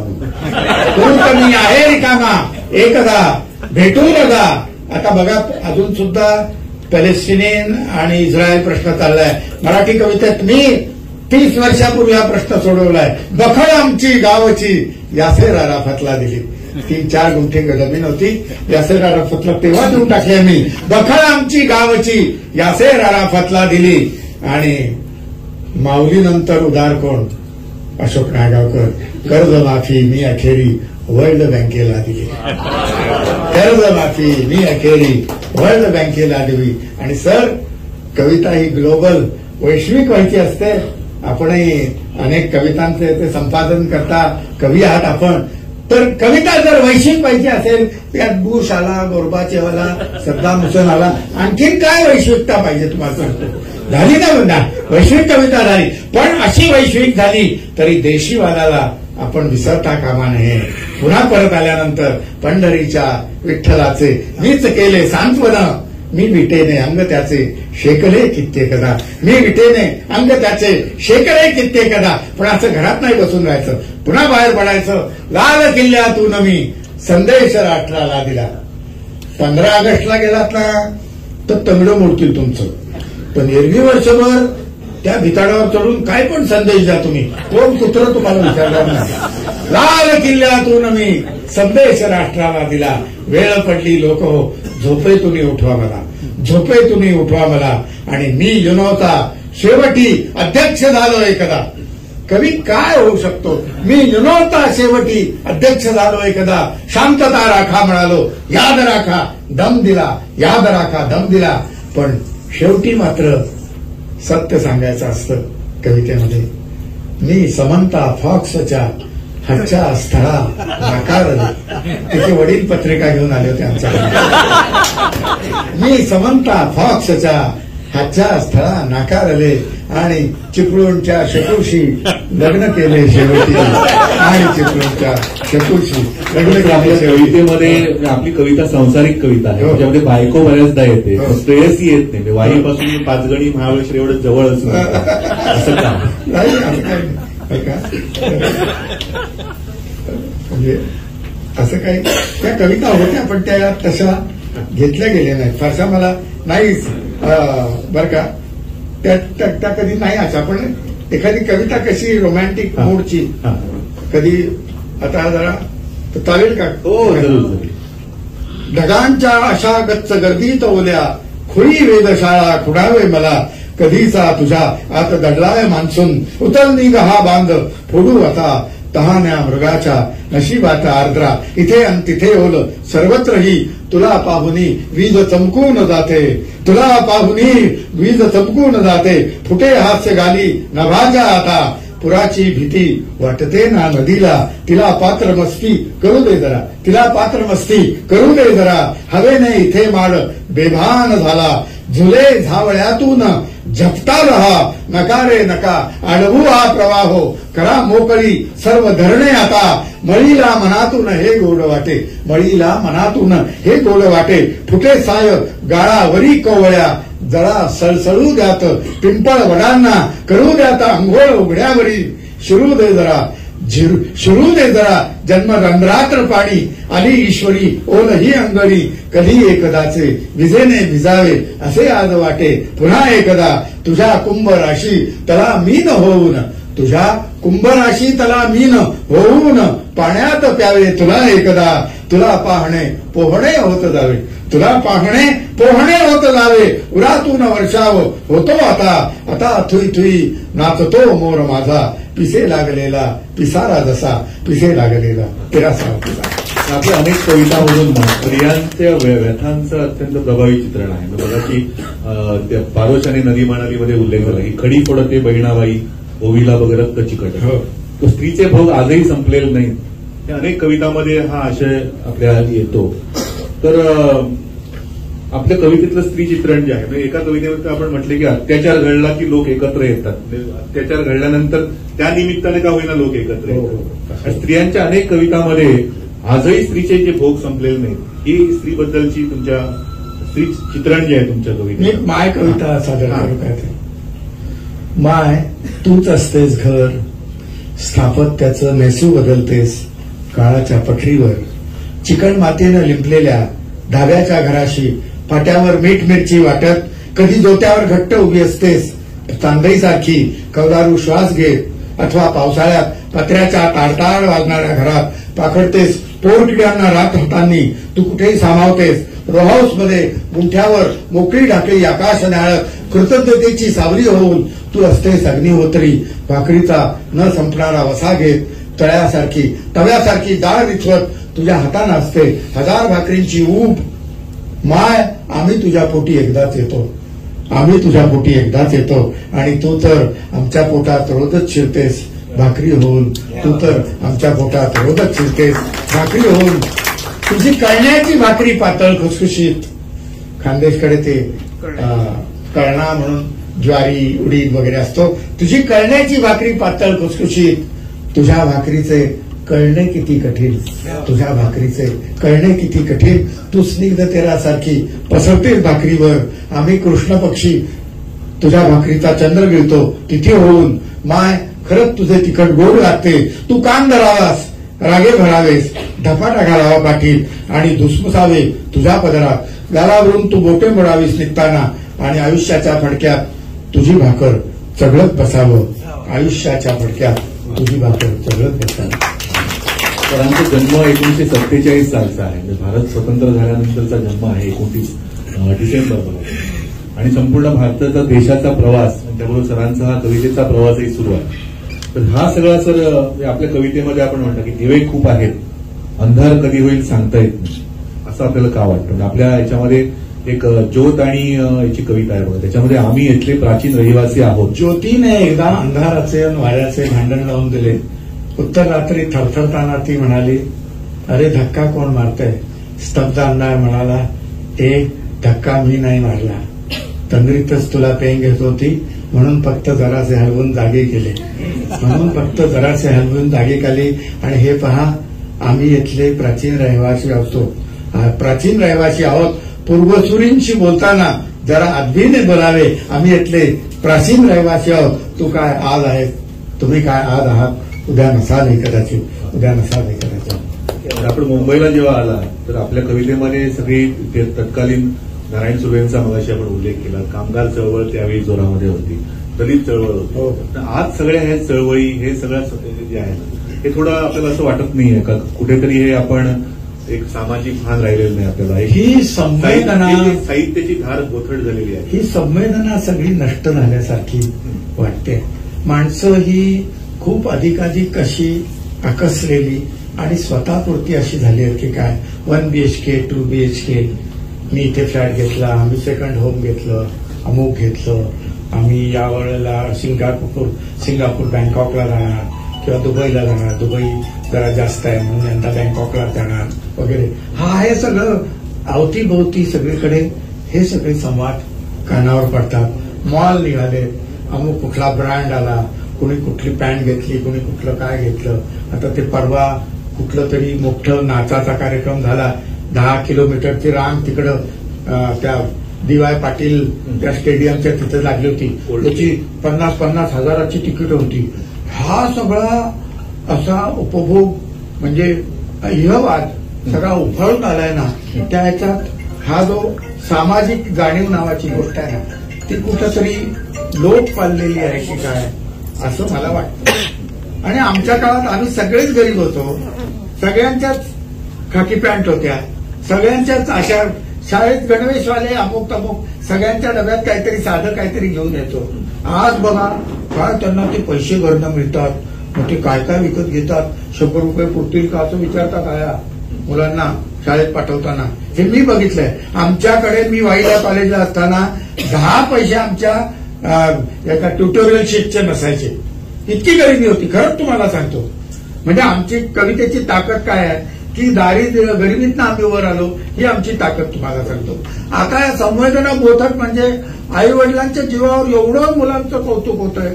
जीन्सची पॅन्ट काय ती किती 2000, 1200, 2500ची ती पॅन्ट असते तुम्हाला सांगतो. ती काय मुलं आणि केवढे बूट असतात, केवढं काय काय एक एक असतं. घरामध्ये बघा चपला जोडे ठेवायला जागा नसते. आणि मुली तर बघा या लग्नाला घातलेला ड्रेस दुसऱ्या लग्नाला घालत नाही. ते कपाट असं उघडायला गेलं ना असं एकदम अंगावर पडतं सगळं. एवढे ड्रेस असतात घरामध्ये खरंच सांगतो. आणि त्याचे 10 रुपये पण मिळत नाहीत.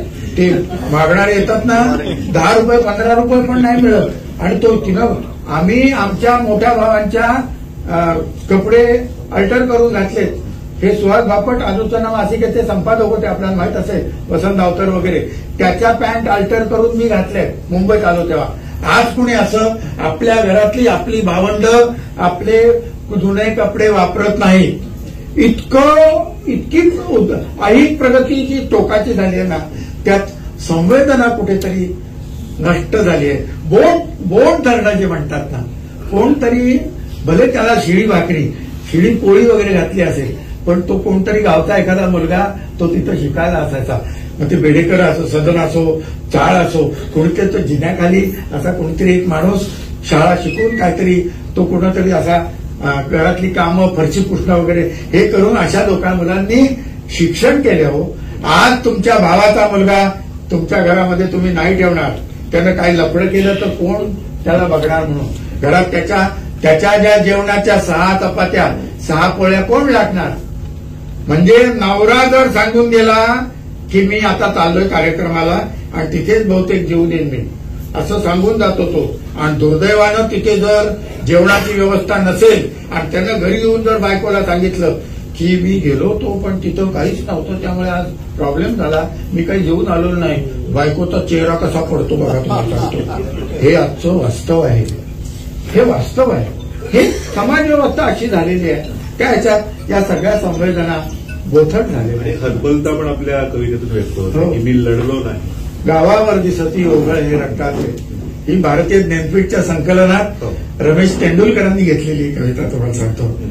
हे शरणागतीचे हात उंचवित कधी न चालत गेलो, हे शरणागतीचे हात उंचवित कधी न चालत गेलो, मी लढलो नाही, मी लढलो नाही, मी हात बांधले होते, मी चालत गेलो निमोठ गावामधून, मी लढलो नाही, हे डोळे माझे उघडे होते, खूप पाहिले काही बाई, हे डोळे माझे उघडे होते, खूप पाहिले काही बाई, या कानाने खूप ऐकले, पण गप्प राहिलो बदलो नाही, मी लढलो नाही, मी स्वप्नामध्ये वारसपासप केले, मी स्वप्नामध्ये वारसपासप केले, मी रक्तसड्याचे चित्रलाल रंगविले, पण मनात हो लढलो ना, मी लढलो नाही, मी गाणे म्हटले खूप आतले,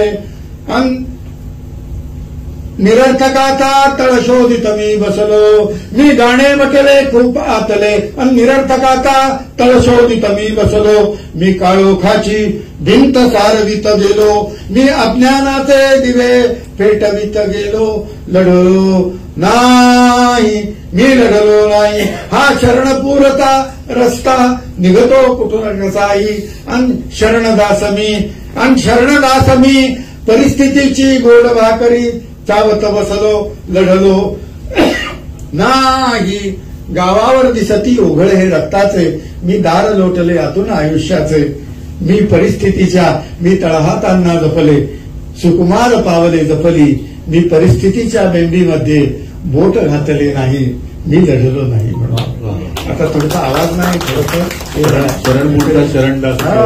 आणि मी असं अनेक साहित्य संमेलनात तुम्हाला सांगतो, या कविता मी अनेकदा म्हणतो, ठीक आहे, पण हे कवितेचं वातावरण राहिलेलं नाही, त्याची की एकूण मला असं सगळा देश हा गद्यप्राय झालाय की काय असंच वाटतं. तर सांगतो, म्हणजे दिवस आंब्याचे होते तर मला वाटलं आपण रसा तळायला चाललोय की काय.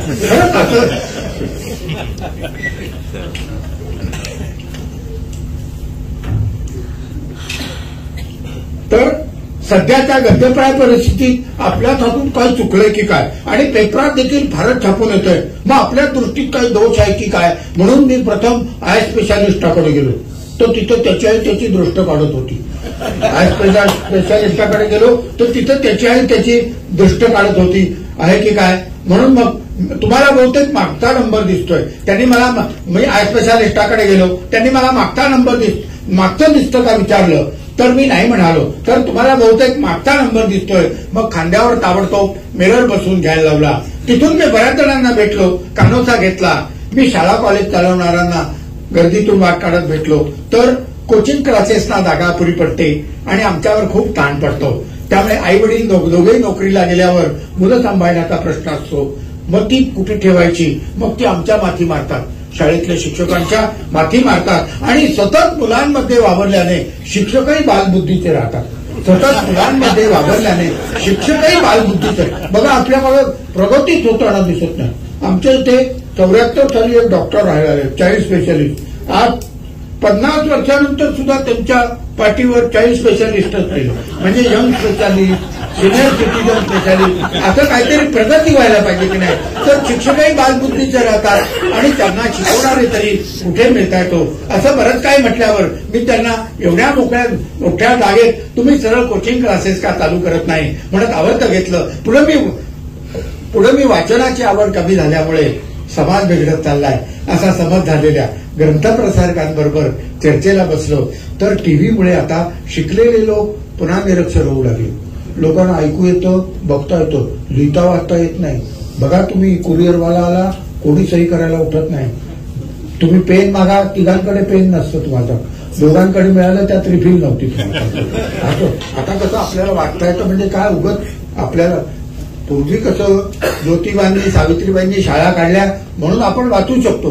पूर्वी आपण कुठे पडलो हेच कळायचं नाही. आता तिथं पाठी असते, हा खड्डा आहे, मग आपल्याला कळतं आपण खड्ड्यात पडलोय.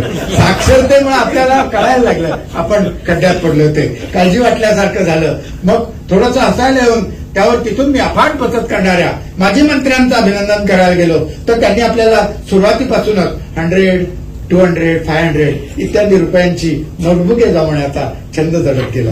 काय संग्रहालय असतात बघा. आणि त्यातूनच मग हे मोठं नोटांचं संग्रहालय उभं राहिलंय. अशी सार्वजनिक बचत आपल्या देशात सर्वांनीच केली. तुमचं सरकार आलं, तुम्ही त्यातनं बचत करायची. आमचं आलं, आम्ही बचत करणार. आलटून पालटून देश श्रीमंत होईल की नाही. माझ्याकडे एवढ्या स्कीम आहेत, अजून मला कुठल्या कमिटीवर घेतला येतं मला सांगतो. तर चर्चेला तर ग्रंथप्रसारक 100, 500 इत्यादी रुपयांची नोटबुके जमवण्याचा संदर्भ केला. आणि अशी सार्वजनिक बचत आपल्या देशात सर्वांनीच केली तर देश किती श्रीमंत होईल म्हटल्यावर पुढे मी पोलिसांना भेटलो. तर त्यांच्या बोलण्यात पुरावा बिरावा गोळा करून खटला उभा केला. तर ऐनवेळी साक्षीदार शीर्षासन करतात आणि आम्हालाही पुरेशी सिक्युरिटी नसते. आपल्याला पोलीस आहेत, पोलिसांच्या रक्षणाची काय व्यवस्था आहे. प्रत्येक पोलिसाला 2 कमांडो दिले पाहिजेत. तुम्हाला सांगतो, सगळी बेकारी नाहीशी या देशातली. परवा मी आमच्या मित्राबरोबर पोलीस स्टेशनला गेलो. माझ्या हातात तर पिशवी असते, ती पिशवी मी टेबलावर ठेवली साहेबांच्या. ते म्हणजे नागावकर पिशवी हातात धरा, आमच्या इथं तोऱ्या व्हायला लागला होता. खरंच तुम्हाला सांगतो, म्हणजे असं की आम्हालाही बरीचशी सिक्युरिटी नसते म्हटल्यावर तुमचंही बरोबरच आहे. तर निघताना त्यांनी रात्री अपरात्री काय दिवसाचं देखील जास्त बाहेर जात जाऊ नका, दिवसाचं देखील जास्त बाहेर जात जाऊ नका म्हटल्यावर पुढे मी न्यायाधीशांकडे गेलो असताना कोर्टात पोटुशा उर्फ गर्भारशी बायकांची गर्दी जमलेली बघून काही अन्याय इत्यादी प्रकार झालाय की काय, काही अन्याय इत्यादी प्रकार झालाय की काय असा उपप्रश्न केला. तर आपल्या भावी लेकरांसाठी साऱ्या जणी अटकपूर्व जामीन घ्यायला आल्याचे समजले, अटकपूर्व जामीन घ्यायला आल्याचे समजले. म्हणजे परिस्थिती फारच बिघडत चालल्यासारखं वाटलं. पुढे पैसे दुप्पट तिप्पट करून देणाऱ्या अर्थसंस्थांना भेटून तुम्ही एवढे पैसे दुप्पट कसे काय करून देणार, तर सुरुवातीला निदान काही वर्ष तरी आम्ही मुद्दलामधून या योजना राबवू शकू असं म्हटल्यावर जास्तीच विश्वास बसला. पुढे वाटेत बंद कारखाने गिरण्यांच्या गेटवर मालकानेच श्रमिक हो घ्या इथे विश्रांती, श्रमिक हो घ्या इथे विश्रांती असा बॅनर लावलेला बघून काय नेमकं सुचतं लोकांना, आश्चर्य आहे म्हणत पुढे मी अधिकाऱ्यांच्या मोठ्या तोंडाला काळं फासल्याचा आरोप घातलेल्या लोकांना भेटून मी तुम्ही चांगल्या लोकांच्या तोंडाला, चांगल्या गोष्टी करणाऱ्यांच्या तोंडाला पांढरं का फासत नाही, वाईट गोष्ट काळं फासलं मग चांगली गोष्ट केल्यावर पांढरं फासायला पाहिजे की नाही. माझं कसं जोड्या लावा, विरुद्धार्थाचे शब्द द्या, असं अगदी कमी शिक्षण झालंय म्हणून सगळं अजून लक्षात आहे. तुम्हाला सांगतो तुम्ही झोपेत न उठवा मला, मी बेचापाडा म्हणून दाखवू शकतो.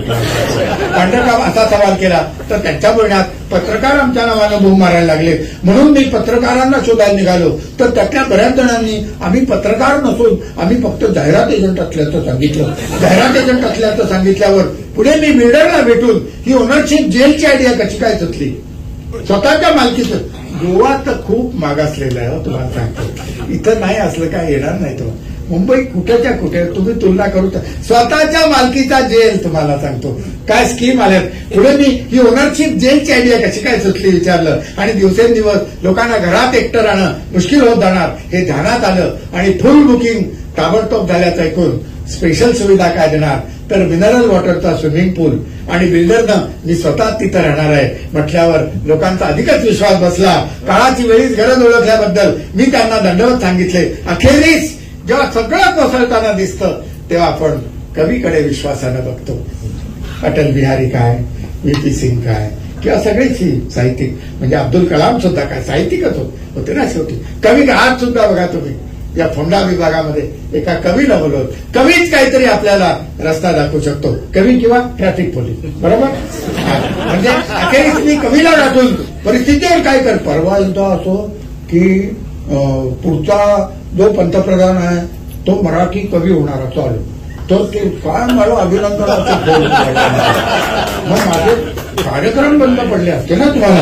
अखेरीस कवीला गाठून परिस्थितीवर काय करता येईल काय तर त्याने अजून एक क्वार्टर मागवा म्हणून सांगितलं.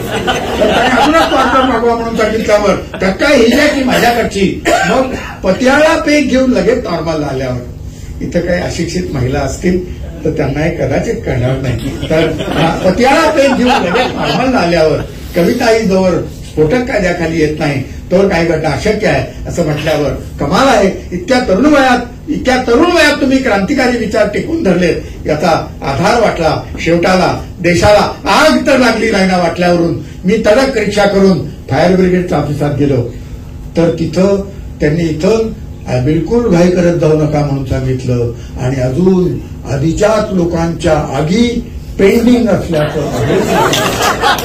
आधीच्याच लोकांच्या आधी पेंडिंग असल्याचं आढळून आल्यावर मात्र मी शेवटचा आधी गोड व्हावा या मिठाईच्या दुकानातनं पेढा आणला आणि घराकडे परतलो. एखादा प्रश्न विचारा आणि समारोपाची कविता बघा कसं. आपण अशोक नायगावकर म्हटल्यानंतर हास्य कवी अशी आपल्या मनामध्ये प्रतिमा असते परंतु अत्यंत गंभीर चिंतनात्मक अशा कविता. त्यामुळे आपण मुलाखतीचं स्वरूप थोडं गंभीर आलं असेल परंतु खरे अशोक नायगावकर आपल्याला या निमित्ताने निश्चितपणे कळले असतील असं मला वाटतं. मला वाटतं सर आपण एखादी कविता घेऊ नंतर आपण समारोप म्हणजे ती शाळा पण चालेल. कुठली घेऊ आधी वेगळी हलका हरकत नाही ना आपण मग एक कविता जरा घेतो. सावंत सरांनी मगाशी भाषणामध्ये जे मी म्हणालो बायो हो ती झाली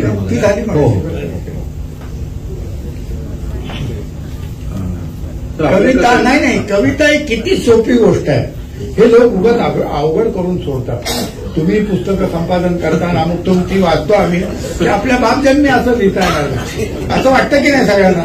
नायगावकर ऐकल्यानंतर प्रत्येकाला कॉन्फिडन्स येतो. उद्या जाताना 100 पानी वही घेऊ आणि आपण कविता लिहायला सुरुवात करू. बघा कविता लिहिणं किती सोपं आहे त्याचं हे उदाहरण आहे. आणि इतकं आता विषमतेवर कार्ल मार्क्सनं लिहिलं हॅव हॅव नॉट आहे रे नाही रे. त्यानं सामाजिक विषमतेवर लिहिलं. मी शरीरातल्या विषमतेवर लिहिलं तुम्हाला सांगतो. मी काय लहान माणूस गावठाणमध्ये राहतो चेंबूरला त्यामुळे मी काय मार्क्स एवढा मोठा विद्वान माणूस नाही. पण कविता लिहिणं किती सोपं आहे याचं एक उदाहरण म्हणून ही लिहिलेली कविता आहे. बघा जरा.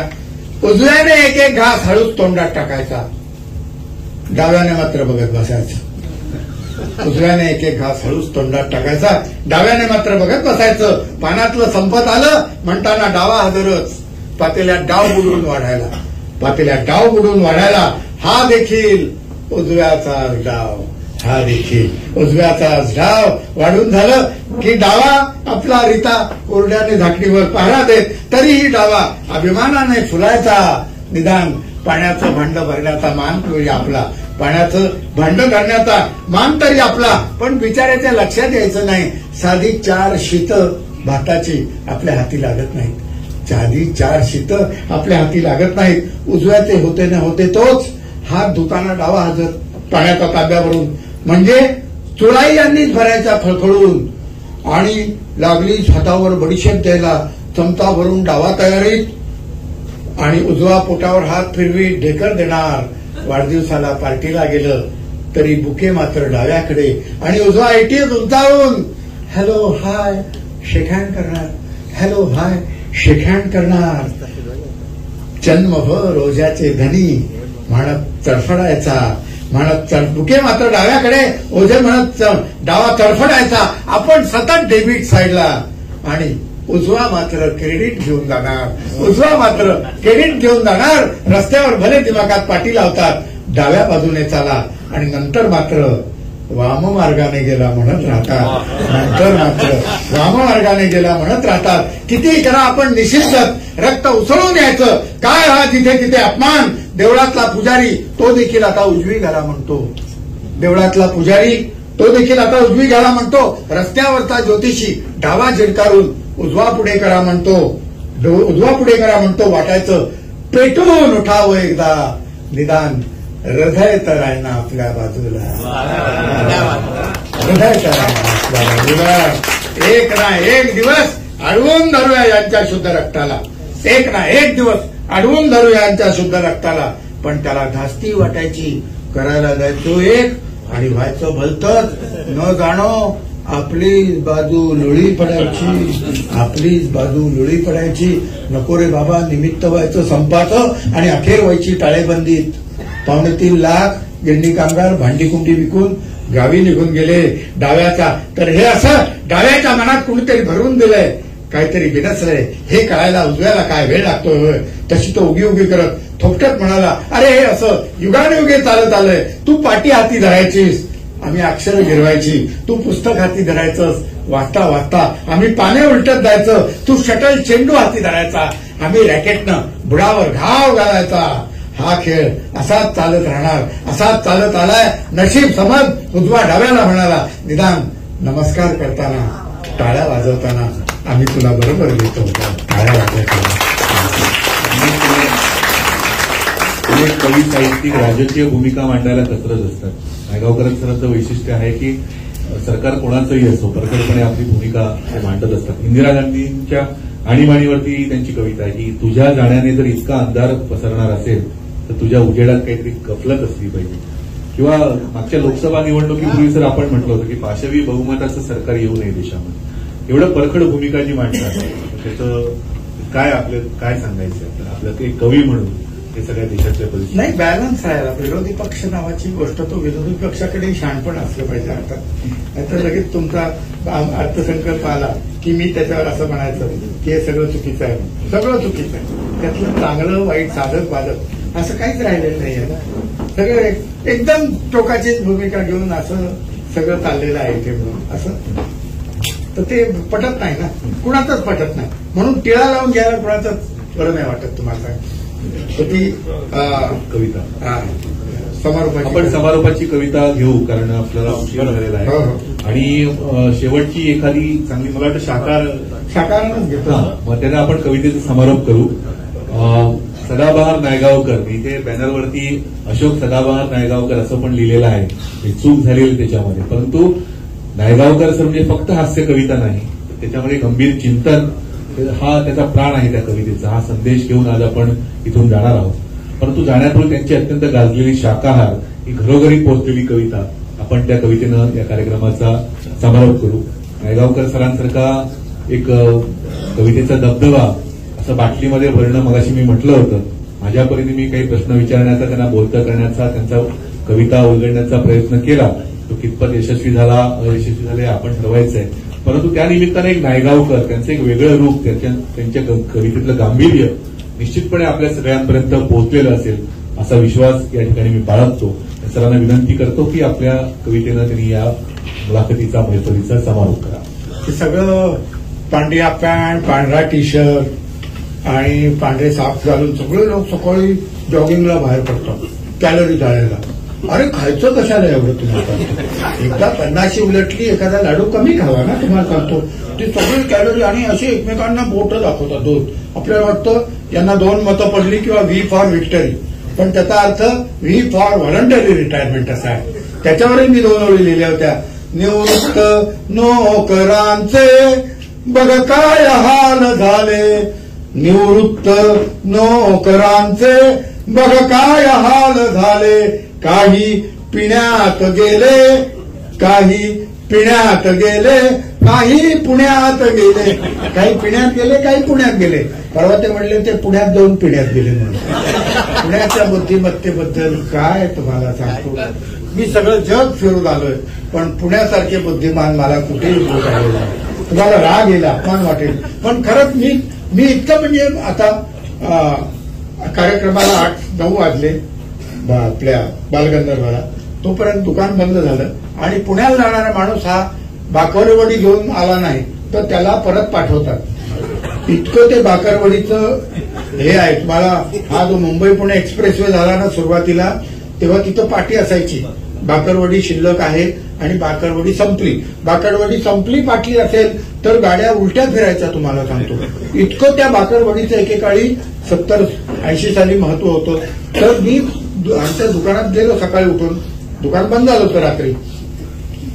तर शटरवर गेल्याबरोबर हात गेलो, म्हटलं बाकरवाडीचे 2 अर्धा किलोचे पॅक द्या. ते म्हणे देतो ना, पण आधी लाईनीत उभे राहा. अहो म्हटलं मी एकटाच आहे दुकानात. नाही म्हणे तरी एकटं असलं तरी लाईन मागावी लागते तुम्हाला. एकटं असलं दुकानात तरी लाईनीत उभं राहावं लागतं. इतकं म्हणजे ते एका बिल्डरची जाहिरात होती ना, घराला घरपण देणारी माणसं. तर मी एका वखारीवरनं चाललो, तो मोठा बॅनर घरावर, रास्ता पेठेत, घराला सरपण देणारी माणसं. काय सुचतो तुम्हाला सांगतो खरंच. म्हणजे पुण्यासारखं कुठेही. आणि आग्रह तर इतका, मी 92 सालापासून जातोय, तुम्हाला सांगतो. इतका आग्रह पुढच्या वेळेला आला की जेवायलाच यायचं. 25 वर्ष आग्रह चाललाय मला तुम्हाला. पुढच्या वेळेला आला की जेवायलाच यायचं. खरं इतका सगळा एक. आणि गेलात ना तुम्ही तर तुमचा वेळ नाही घेत ते. इतर ठिकाणी बघा वेळ काढतात. माझा मित्र परवा शिवाजीनगरला उतरलो, अरे अशोक कोणी आलाय तू, चल म्हणे माझ्या घरी. नवीन फ्लॅट घेतला. मला वाटलं आता हा पोहे बनवणार. गेला आपला जवळ 2 तास. त्यानं रिक्षात घातलं आणि तो म्हणला तुला कुठं जायचंय. म्हटलं मला स्वारगेट. मग चल म्हणे तू दाखवतो. त्यानं तो कोपऱ्यावर तिथं असं म्हणे, तो 3rd फ्लोअरला कोपऱ्यातला फ्लॅट आहे ना, तो माझा म्हणे, जा आता तू. तो उतरला आणि मला रिक्षाने पाठवून दिलं. तुम्हाला वेळ आपला वाचवतात ते, तुम्हाला सांगतात. ही महत्वाची गोष्ट नाही. इतकं तर पूर्वी कसं एकेकाळी, म्हणजे आता पुण्याला आपण कुठेही जगात गेलो, मडगावला असो की पणजीला, उजव्या बाजूला नाही तर डाव्या बाजून कुठेही जा, लंडनला जा, मुंबईला, पुण्यात कुठून काय येईल सांगता येत नाही. खरंच सांगतो. म्हणून सगळं क्रॉसिंग करताना सगळीकडे बघावं लागतं, तुम्हाला सांगतो. आणि मी 15 मिनिटं वेड्यासारखा उभा होतो तिथं. तुम्ही भले मोठे सेट नेट केलेले प्राध्यापक असाल, मोठे डॉक्टर असाल किंवा बँकेचे मॅनेजर असाल, पुण्यात तुम्ही बावळट ठरता. मी आता हातात पिशवी, आणि मी काय आहे की हातात माझ्या, मी नेहमी कुठेच गेलो ना तर सावंत सर मी पिशवी हातात ठेवतो. आता मी आता इकडे आलोय खोंड्याला, तर तुम्हाला जाताना मला काहीतरी द्यायचं असेल तर तुम्हाला पिशवीचा त्रास कशाला, बरोबर आहे की आपण आपला त्रास होता कामा नये. मी दिवाळीमध्ये 2 पिशव्या खिशात ठेवतो. आपला रोधक, आपला पुरा त्रास होता, त्यांना काय द्यायचं आपल्याला, तर ते इतकं सगळं मी काळजी घेतो. तर ती पिशवी माझ्या हातात त्यांनी लगेच घेतली. तर म्हणे क्रॉस करायला मी उभा आहे. तर म्हणे केवढं, म्हणे 1 रुपयात क्रॉस करून देतो म्हणून. काय सुचलंय तुम्हाला? त्यांनी सगळी माझी पिशवी धरली, माझा हात धरला, कुठे रिक्षाचं चाक नाही माझ्या पायावरून वगैरे, असं इंटॅक्ट मला पलीकडे नेलं. तोपर्यंत खिशात हात घालून म्हटलं हा घ्या रुपया. तर म्हणे 2 रुपये झाले. म्हटलं एवढं इतकं तळण्यात लगेच 100% महागाई कशी काय झाली? तर म्हणे मी आता उलटा परत जाताना एम्प्टी रिटर्न जाणार. काय सुचलंय तुम्हाला सांगतो. पण त्याच पुण्यामध्ये मी शनिवारवाड्यावर एकदा म्हटलं की पुणेकर बुद्धिमान असले तरी मुंबईची माणुसकी मी कुठेही बघितलेली नाही, पुण्यात बघितलेली नाही. तुम्ही ऐकताय ते लोक असे अंगावर आले, 25 वर्ष येत आहे, शाल श्रीफळ गुच्छ सगळं घेऊन मानधन घेऊन जाताय. तुमचा हात मोडला का पाय मोडला? म्हटलं माझं अजून संपलेलं नाही, तिथंच बसून ऐका. म्हटलं मुंबईची माणुसकी म्हणजे उभ्या अवस्थेमध्ये तुम्हाला जर चक्कर आली, फिट आली, तरी 1 तास तुम्ही व्यवस्थित प्रवास करू शकता. त्यामुळे हे कसं म्हटलं लोकलमध्ये एकदा गेला बोरिवली किंवा कल्याण आणि तुम्हाला चक्कर आली, तरी चर्चगेट किंवा छत्रपती टर्मिनस येईपर्यंत सगळे लोक तुम्हाला दाबून धरतात, खाली पडू देत नाही. ते म्हणे तुमची माणुसकी तुमच्याच गावात राहू द्या. काही पिण्यात गेले, काही पुण्यात गेल्यावर नाही शिकलं. मी महिलांच्या गौरवपर अनेक कविता लिहिलेल्या आहेत, आज त्या इथे वाचता नाही आल्या, पण त्या मी नोकरीत असताना गैरसमजापोटी लिहिलेल्या कविता आहेत. तुम्हाला सांगतो सत्य काय आहे ते माणसाला रिटायर झाल्यावर कळतं. महिला म्हणजे असं हळवार तरल, हे साफ खोटं आहे. खोटं चित्र रंगवलेलं आहे. तुम्हाला सांगतो मी आता बघतो की बघा आपल्याकडे काय असतं, एक बॉलपेन असतं. तुम्हाला सांगतो खरंच सांगतो, महिलांकडे उलटणं, रवी, लाटणं, एवढी केवढं फेकून मारायला केवढं हे आहे. आम्ही जर असं बॉलपेन फेकलं तर बँडेड पण नाही लावावं लागणार. खरंच सांगतो. आणि बघा ती मेथीची जुडी निवडायला दिली आपल्याला, आपण अशी फिरवतो, ती सुतळी सोडायचा प्रयत्न करतो. भले गाठ घट्ट मारलेली असते, पण प्रयत्न करतो आपण. उशीर लागतो वगैरे हे आपल्या ध्यानातच नसतं. तुम्हाला महिला बघा लगेच बोटं अशी मध्ये घालून खचकन तोड टाकते. कलात्मकता नाही. पुरुष हा कलात्मक असतो. बघा ती काडी, ती मेथीची काडी घेऊन तो बघतो असं, हे पान तोडू का, हे पान तोडू, आणि कशासाठी तोडायचं? निसर्गानं जे तयार केलं ते का तोडायचं? महिला बघा पानं एकीकडे, काड्या एकीकडे, 10 मिनिटात त्या जुडीची वाट लावून टाकतात. नारळ बघा कसा खोवतात, तुम्ही बघितलं असेल, असं हृदय खोवतायत असं वाटतं. मी ते आपण बघू नाही शकत. मला नारळ खोवायला दिला, तुम्हाला सांगतो मी तो हातात वाटी घेतली, पण विळीवर कसं बसायचं माहित नाही, मी उलटा बसलो. असा सगळा भाग. तर ते सगळं तुम्हाला सांगतो. आणि सुरुवातीला कसं की अय्या ईश्वर शिंक आली ना नवऱ्याला, तर अय्या तुम्हाला कशी शिंक आली, इतकं काय गोड स्वर असतो. पहिले 3-6 महिने करत, आणि 25 वर्षानंतर त्याला खालनं पाणी लावून जात, चहा घ्या. काय स्वर आहे बघा तुम्हाला, चहा घ्या. तो रामूला देताना म्हटलं रामू चहा घेऊ, वाफ निघून जाते. कारण रामू निघून गेला, दुसरा रामू मिळणं कठीण असतं. नवरा जर डोक्यात राग घालून गेला ना, सगळे नवरे 4:30ला बोंबलत परत येतात. कारण बिन साखरेचा चहा लवकर कुठेही मिळत नाही. तुम्हाला सांगतो हे सत्य आहे. तुम्हाला सांगतो मला वाटतं काय शुद्धलेखन घालते की नाही, म्हणे त्या बटक्या भिजत टाकल्या, त्या नीट पाण्यातनं निथळून त्या फडक्याला घट्ट गाठ मारून त्याच्यावर वजन ठेवा. नशीब तुम्ही बसा असं नाही सांगितलं, तर मोड कशी येतात बघत बसा. हसू नका तुम्ही, माझ्यापेक्षा जास्त त्रास तुम्हाला होणार आहे. मला शाप आहे आज तुम्हाला. अशी सगळी कामं करावी लागतात. त्या स्वयंपाकघरामध्ये किती क्रूरता असते हे महिला लिहूच शकत नाहीत. त्यासाठी हळूहळू हृदयाचा पुरुषच जन्माला यावं लागतो. टाळ्या वाजवत घाबरू नका, मी आहे मागे तुमच्या. जरी उद्या निघून जाणार असलो तरी मी आहे. बघा, गळ्याची नख खुपसून अंदाज घेत क्रूरपणे त्वचा चोरली जाते दुधी भोपळ्याची. कसं खरवडून काढतात बघा. असं ते प्लॅस्टिक सर्जरीला कसं काढतात स्किन, तसं काढतात ते. बघा तुम्ही कसं बारीक, कसं खरंच सांगतो बघू नाही शकत. आपण बाजारात जातो दुधी हलव्यासाठी, दुधी भोपळा घ्यायचा असेल, असं हळूवार हात फिरवतो, बारीक लव असते त्याच्यावर. महिला बघा त्या देठाच्या तिथे नख खुपसून बघतात. तुम्हाला हे माहित नाही कारण तुम्ही बाजारात भलतीकडे बघत असता. त्वचा चोरली जाते आहे दुधी भोपळ्याची. सपासप सुरी चालवत कांद्याची कापाकाप चालली आहे. डोळ्यांची आगाग होते. शाळ्या नारळावर कोयत्याने दरोडा घातलाय. हे भाजलं जातंय वांग, हे भाजलं जातंय वांग, इथं त्वचेतून पाणी टपटप. मला भरून आलं बघा. एकदम एक 5-6 दिवस प्रॅक्टिस केली तुम्हालाही भरून येईल. साधं सुद्धा नाही, तेल बी चोपडून वांग भाजता तो. खरंच आता संक्रांत झाली असेल, भोगी वगैरे, असं भाजता तो. तेल बी चोपडून किती क्रूर. मला वांग भाजायला सांगितलं. आपण पुरुष आधीच हळूवार, त्यात मी कवी डबल हळूवार. मला ते बघवे ना, डोळ्यावर हात ठेवून वांग फिरवत राहिलो. वांग निघून गेला, हात भाजला. सर, माणसाच्या दुःखावर तुम्ही एवढे कवितेचे संपादन वगैरे केलंय. माणसाच्या वेदनेवर माऊलींपासून आतापर्यंत अनेकांनी कविता लिहिल्यात. वांग, दुधी भोपळा याची वेदना मांडणारा मराठीतला एकमेव कवी आहे.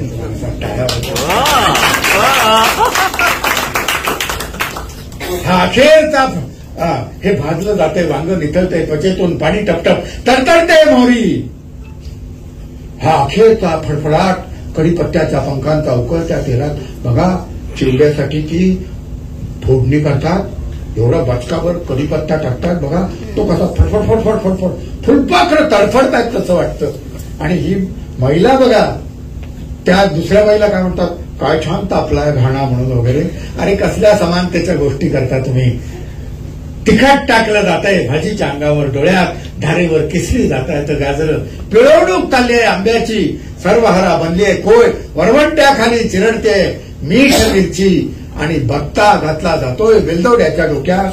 फडक्याने गळा आवळून मुसक्या बांधून दयाला फासावर चढवलंय. चक्का बनवण्यासाठी हे भरडले जात आहेत गहू. लाही लाही होते मक्याची, ज्वारीची.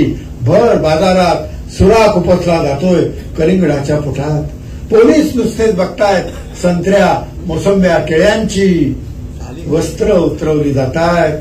दिवसा ढवळ्या मक्याच्या कणसाला दिलंय विस्तवाच्या तोंडी. आणि वर मीठ तिखट लिंबू चोळलं जातंय जखमांवर. हे काय चाललंय, हे काय चाललंय.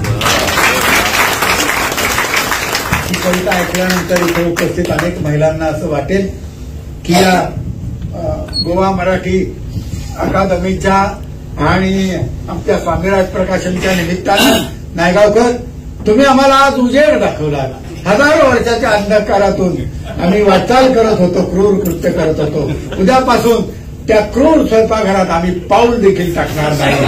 असा गैरसमज होण्याची शक्यता आहे. तेव्हा तमाम पुरुषांच्या वतीनं मी असं आश्वासन देतो की स्वयंपाक करणं हा महिलांचा जन्मसिद्ध हक्क आहे. आणि आम्ही पुरुष मंडळी इथून पुढेही त्या फंदात पडणार नाही, त्या फंदात